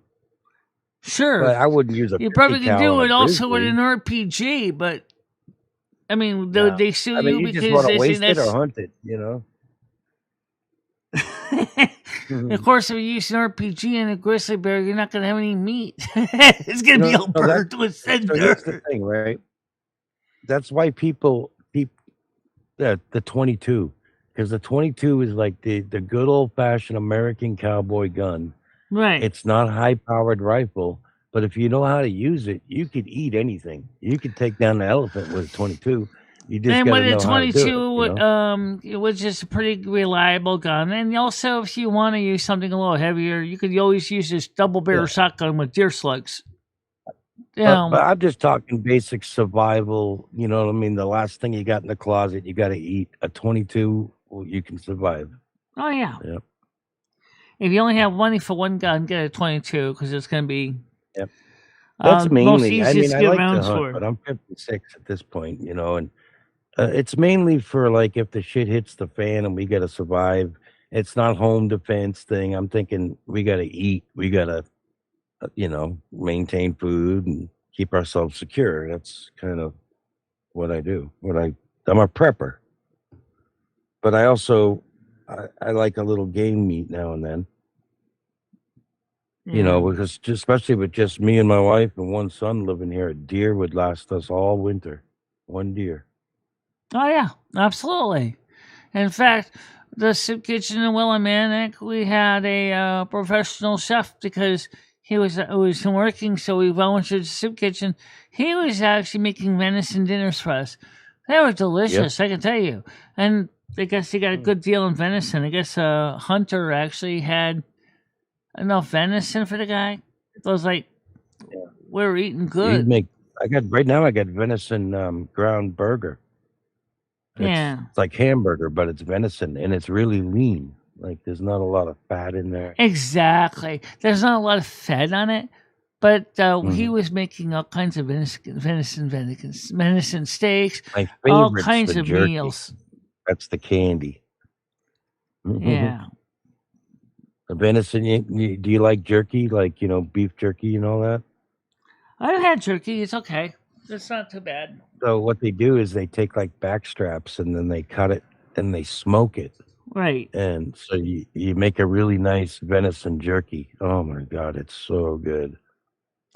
Don't think I've had venison jerky. I've had beef jerky, which is good. Yeah, it's the same thing, but it's venison. But the thing is, what's better about it is people smoke it. Like you can't buy it in the store. So it's done at home. People smoke it at home and they got their own types of wood and recipes. And you can tell right around now, over the next couple of months, you'll start smelling it because people the hunters are smoking their meat and everything, and it smells so good, the smoke.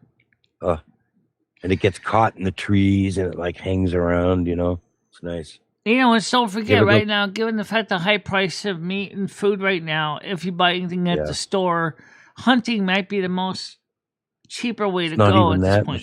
Michelle, they're 3D printing meat, hon. They're printing it. It's disgusting. Make science or scientific created meat or schmeat. That's a thing too.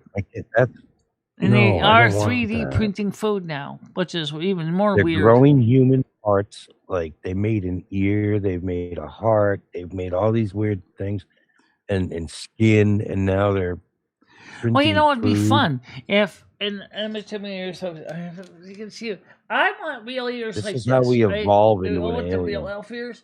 Do you know that to get real ears like those, it costs you $64,000 for a set to be modified to mold it onto your body through plastic surgery? $64,000. Now, maybe if I was younger, I might do it, but I'm not young enough anymore to make it worth it. So, yeah, and I do know that now we're using pig hearts in human patients now for heart valve replacements. Picture this. So they're 3D printing meat now, right? Now picture 70 years from now. It's like one of these movies where we don't sit down at meals.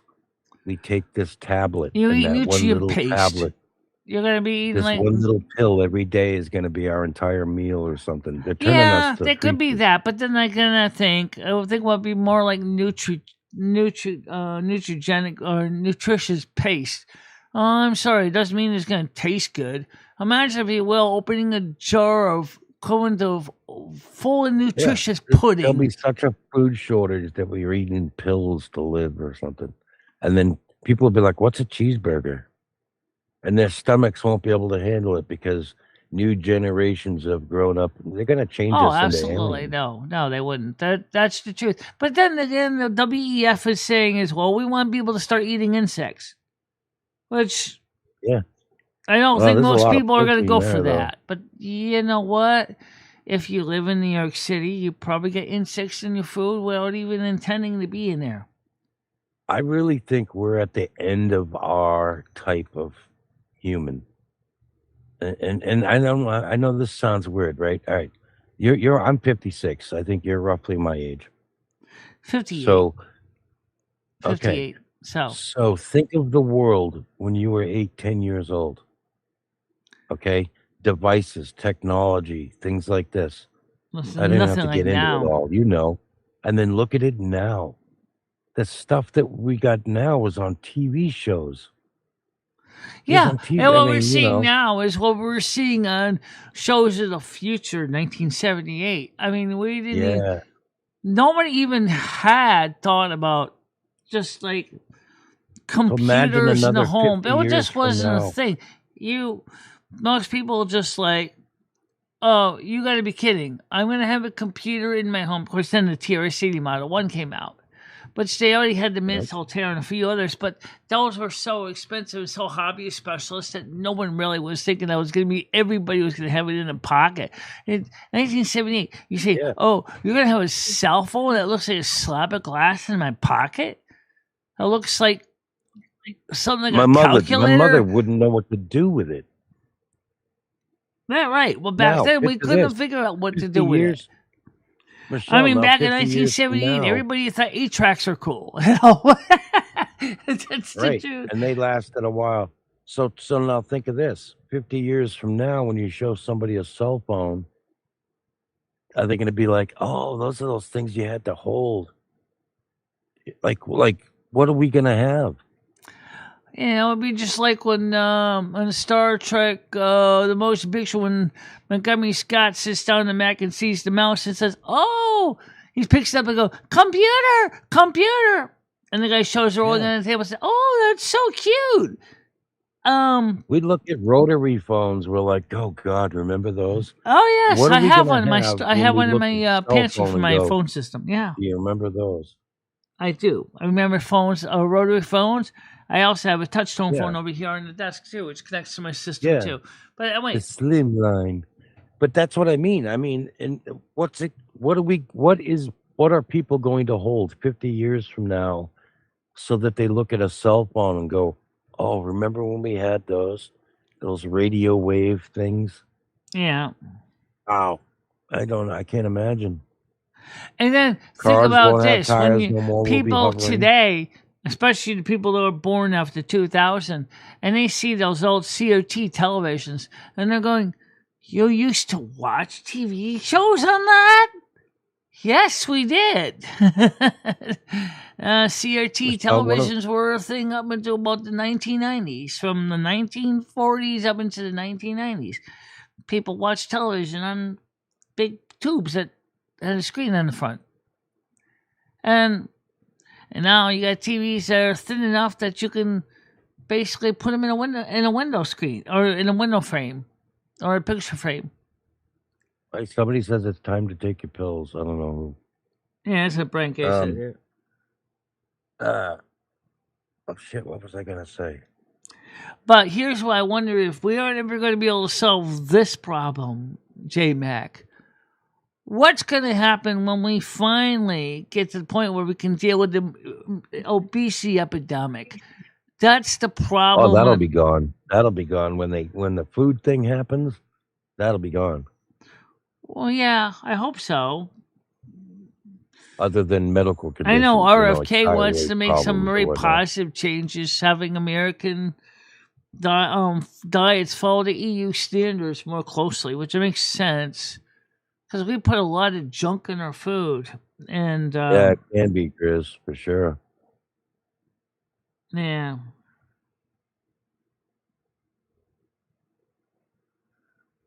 It might be cheaper now, but I think right now it's cheap. It's that the stores are starting to become more expensive because remember too, is you don't know what's in that meat in the store.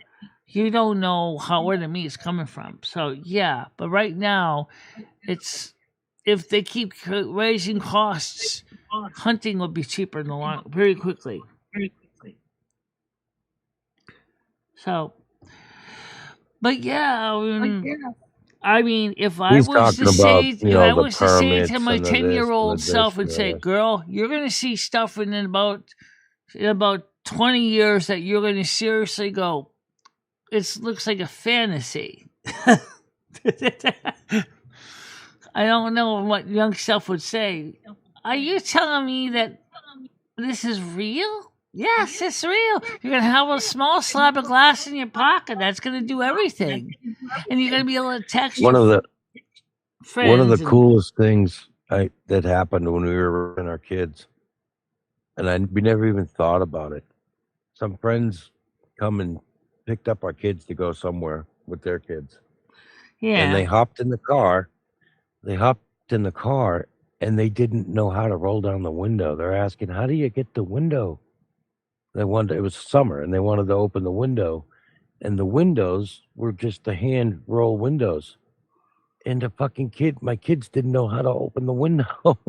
Oh yeah. I'm like, yeah, because all our cars had the button. You're right. They and don't they'd know never how to seen handle it. a window crank. They have no idea. Yeah. So watching my 6-year-old kid try to figure out how to open, it was amazing. I was like, whoa, man, times have changed. And remember back then we used 440 air conditioning. Yeah. Four windows going up 40 plus miles an hour, providing a cold breeze through the car. Yeah. And then you had those little windows. Too. The air conditioning is, you buy an air conditioner, it lasts 20 fucking years. And a window air conditioner. Now air conditioning was definitely an optional luxury back in the 70s. And just like most cars back in the 70s, at least ones my parents had, only had AM radios in them. Yep. We had one big AC, and my mom would hang sheets and cut the rooms off, so the main area was cold. And the real bad summer nights, we'd all sleep in the living room on the floor and on the couch and stuff. Yeah, I mean, because the air conditioning back then was so inefficient. It was. Oh yeah, Solo, the tinfoil antennas trying to watch. Oh yes, let's not forget the tinfoil antennas. I remember. I am fortunate enough to, or having to be the poor schmuck that actually has to be holding onto the antenna while everybody else is watching the TV show. Yeah, I'm fortunate enough to actually remember my mother buying our first color TV, and it was such a big thing. It was like, oh, color TV, because all we had was black and white. Right. So did we. Yeah. Yep. Yep. I think we got our first color TV in 1976 or something like that. Yep. I think that was when we got it. You know, all the rich people had the big floor units. Yeah. Well, we had a big black and white floor unit. But that was all we had. So it was like a chunk of furniture. It was like the heaviest piece of furniture in the house. Yep. Because the picture tube inside. I got a 25-inch console now, but it's not as heavy because it's a modern. It's like a 1995 RCA. Now my wallet's X100 thicker than my TVs. Yeah, that's no joke. I'm not even kidding. Oh, this monitor is insanely thin right now. So this monitor, which thanks to modern technology, can also be used as a television because it's got DisplayPort, HDMI, and in fact, because it's got HDMI, I can actually plug this into my DVD player and I can actually watch movies on this. You're into communications and electronics, and how come you never got a ham license? Yeah. Because that's a good question. Why didn't I get a ham license? Because even if I had one, sit at my desk the reality is I couldn't afford it to buy the gear because ham equipment is not, unless if you're going especially with new stuff, which I probably wouldn't go with because I'm actually more of a vacuum tube kind of gal. I probably would go with an older, high frequency rig, like 10, 12 meter using, or maybe even, 160 meter might be a bit much. They got digital now. Now you key your mic and it can go to your computer. Right, I know. You're talking about those That's what I do. That's when I'm packet not on here. radio I'm thing. talking on my radio. Yeah, you're talking about packet radio. Yeah. Well, the thing is that for me is like, first of all, number one, that's a lot of electronics to lug around, and second of all, is where are you going to put your high frequency antenna? Yeah, I've seen these Right. guys Yeah, with these that is big, a huge problem. antennas hanging up, staying up in the field with their beams and the rotors, and they're like, that's why people use digital. So, like, there's a lot of these old ham radio operators that are in nursing homes now, and these guys can't have these antennas, so they Right. take their radios and it's hooked right to the internet, and they talk all over the world. Right. And the only thing Amazing. is That's what I too do. is that for people me with hearing loss, digital does work out good because I can use it with, I It's can use it with my crystal braille clear, display right Michelle. here. People keep joking about my braille display. I bought this secondhand. This cost, I paid $450. Do you know what this thing costs brand new? $3,000, and I bought it secondhand for $450. It's an older model, but what is that? It's a braille display.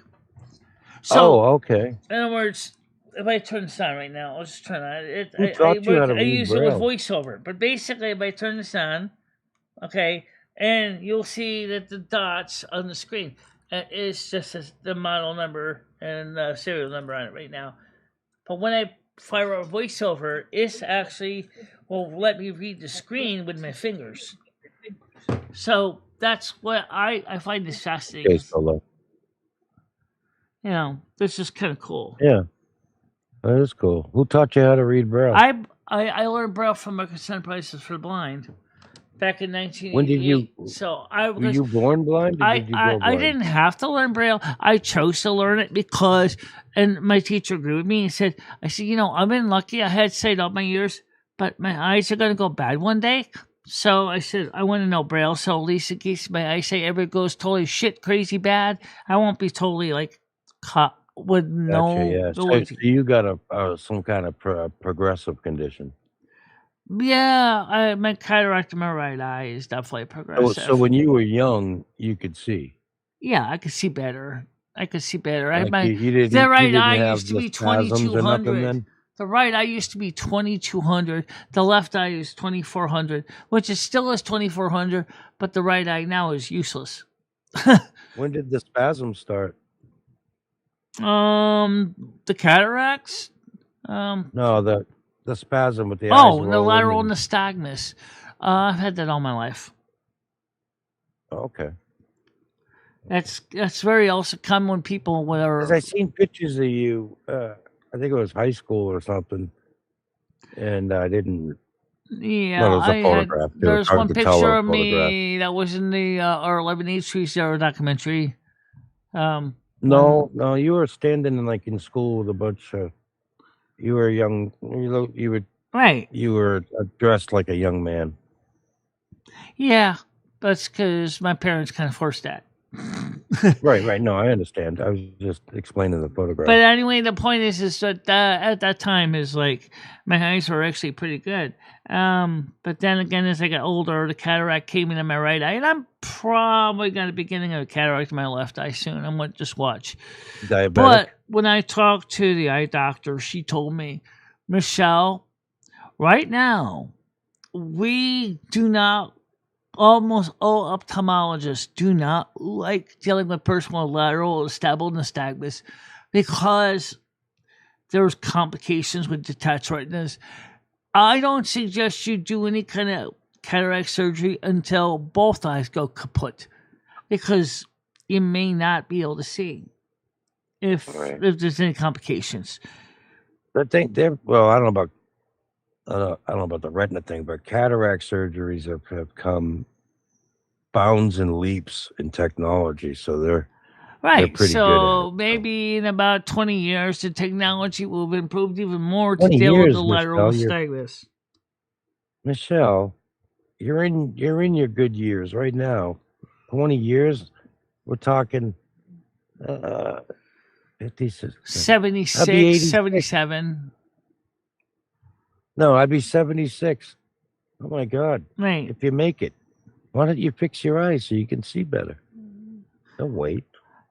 Yeah, they probably would then because the technology probably would be good enough to do it. But It is good. right No. now, she said to me is right now, since your left eye is doing all the work and it's doing a good job and you're still seeing, just like with my kneecap, No bother. it's just easier to leave it alone. Don't mess with the eyes or the knee because two different doctors said for two different reasons. Ophthalmologist said because people with lateral nystagmus, there are complications. So we are not quite ready to deal with that yet. I People had a with the couple friends kneecap, that since did we have to that rebuild your LASIK. complete leg, it has nothing to do with just your kneecap. They said there's 50% chance you'll never walk again. Right now, it's a miracle you're walking at all. So that's something to keep in mind. Them stairs of yours are probably I got kind of a scars in catch-22. my It's knees. good for I got exercise and bad for the knee. right. So what I do is I keep walking around the house, and so I don't totally do a Tina and just basically lay on my bed all day. Not that I don't lay It's around. my all exercise. It's Emmy calling me, and I got to go to the other side of the house. Yeah. Tell me. She calls me to tell me the cat farted and shit. Honey, look at this. Come here. And I go all the way back there. I'm like, yeah? Yeah. You know, look how the dog's laying. Like, seriously? I come back here to look at the dog laying. I mean, I love her. Well, Brian, maybe it's wrong, but there is another realistic thing to remember too. Who's paying for the repairs? Remember. I'm gonna go make coffee. I'll be right back, Michelle. Okay, you'll be right back.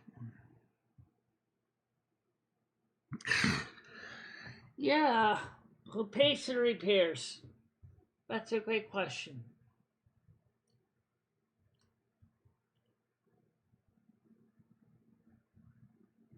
No, don't exit the stream.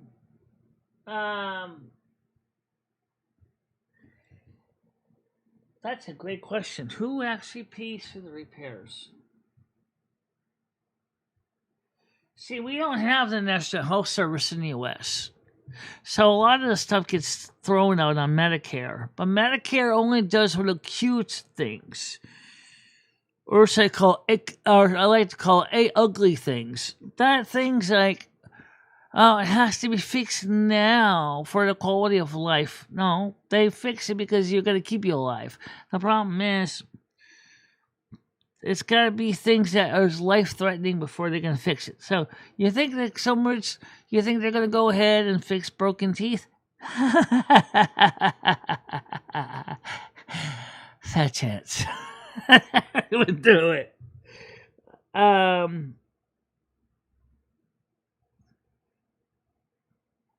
We don't have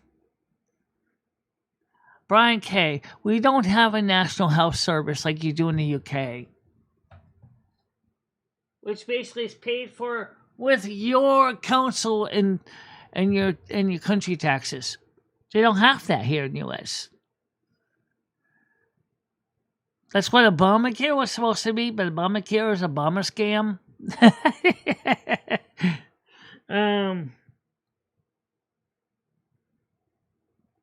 So it's just an example of how stupid their system gets. But anyway, so when J-Mac comes back, it's 1:45. Wow. 155 views. Oh, by the way, for those of you guys who don't know this, I really seriously, I don't think this really doesn't. I don't think affects most people.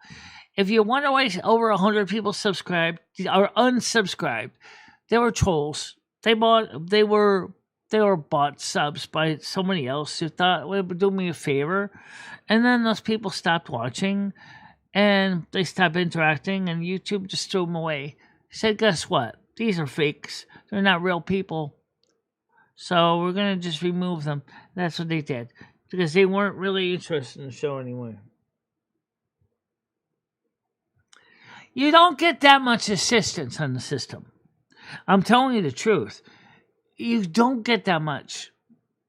If I was an illegal from a foreign country, I would be living high and dry on high on a log hog, having the best time of my life, and getting the best cars, the best housing, the best medical care. But I was born here. Because I was born here, you don't get those things. You get treated like shit. That's what happens when this whole migrants first bullshit. They get everything. We get nothing. And if you're born here, you're disabled, you definitely get nothing. That's the one thing that people not realize. I'm real. I'm the real deal, baby. I got that. Like it or not. The deal for real. I'm here, okay. Yeah, it ain't good when it's someone else buying them onto your account. They need to block that from happening. Yeah, but you know what? Here's the question. How do you prevent it from happening? I mean, all they have to do is go to their bundlers and go, "Hi, please, can you please sell me a couple thousand subs and put it onto the account of www.youtube.com/BICHELA for me?" And then all of a sudden I come in and boom, there's like 5,000 subs. Like, I didn't ask anyone to do that. And then, so that's, again, how are these sites doing this? I don't get it. Are they generating all these fake accounts, which is probably what they're doing? But how? YouTube is going to eventually catch up with it. Lord. Yeah. So,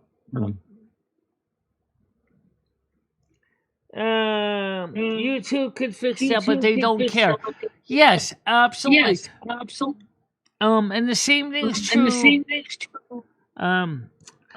Can you, Jamie, could you check your echo controls? Because you're echoing pretty bad right now. Who's echoing? Yeah. Okay, it sounds better right I now. am? I'm right here. Yeah, well, you are, yeah. But you're not doing it too much right now. Anyway, so what I was trying to say is YouTube also doesn't protect you from getting charged for double dipping, which is just another thing. You actually try to review your own content. They can charge you for violating TOS and say you're double dipping, even though you're trying to review your own content. So you have to subscribe to YouTube Premium to avoid getting invalid traffic errors. Is it gone? Like the echo? The echo gone? Yeah. Yeah. So, I mean, YouTube needs to fix that too, and it's frustrating because, in fact, since you really need it so much, they should actually add it automatically to our and deduct it from our revenue that we earn, just like they do with union fees. When you get your paycheck, right? Subtract your union fees from your paycheck. They should do the same thing with the money you get from YouTube. Just subtract the $20, whatever the YouTube premium is, and then your problems are solved. The only thing is, what happens if you got no money that week? No, well, then they can take it out next time because they know if you're monetized, you're gonna bring it whatever we do.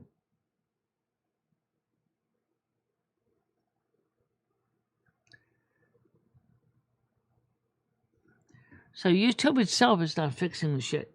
That's the thing that's stupid. And it hurts me, it hurts everybody else. They're trying to follow the rules. By the way, speaking, guys, I'm going to let you guys go for now, J-Mac and PDX. So can I talk to you guys maybe later on, like tonight? Yeah, sure. You have a good one. So see you guys later, okay? All right. Okay, and yeah, that's just the stupidest thing that YouTube does that to everybody, and then they wonder why people are leaving the platform.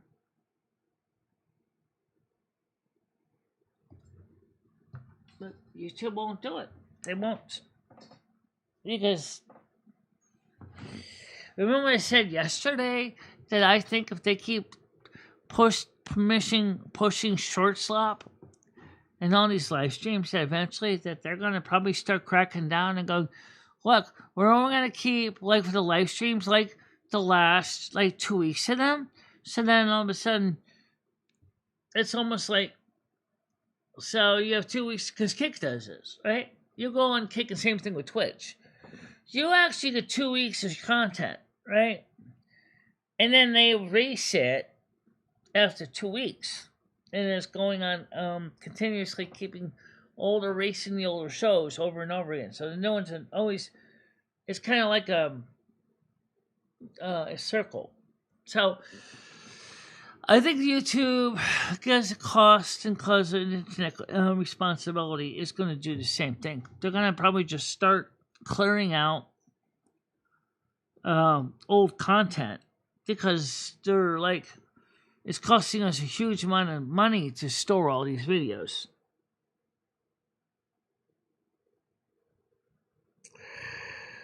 But for now, everybody, let's get the blessings done so we can get the show ready for later tonight at 7 o'clock. And once Francis is done in the other room, I'm going to sort through all the junk that's in my bed and bring in a garbage bag and throw things away. Because there's stuff in there. And in the cabinet, there's supposed to be a linen drawer that has become Ed's clothing drawer, which is clothes that he never wears since he's no longer here. So I got to sort through that. So let's get the blessings out of the way. May all of you have a happy and safe day. Stay out of trouble. Don't do anything stupid. May the future be bright for you. And I will see you later tonight. Most likely. Most likely. And may all you guys be sure to love each other, be excellent to one another, and be with your friends always. And keep the needs of the homeless and the poor and the downtrodden in your mind. And try to be there to be a savior and an ally to those in need. The service is over. Time to go in peace, kind, love, and don't forget the party on, dude. And we'll see you later on. Bye-bye. Bye-bye, guys. Michelle and Maria Luni, I will always be there for you. Michelle, never stop believing in yourself. Go out there and show the world what you can do. Go kick some ass and have a good time doing it. I love both of you so much. I love how far you have come on YouTube. In the summer's embrace, she finds her way. Twisting and turning, she won't let things sway. With love for the music and fire in her soul, she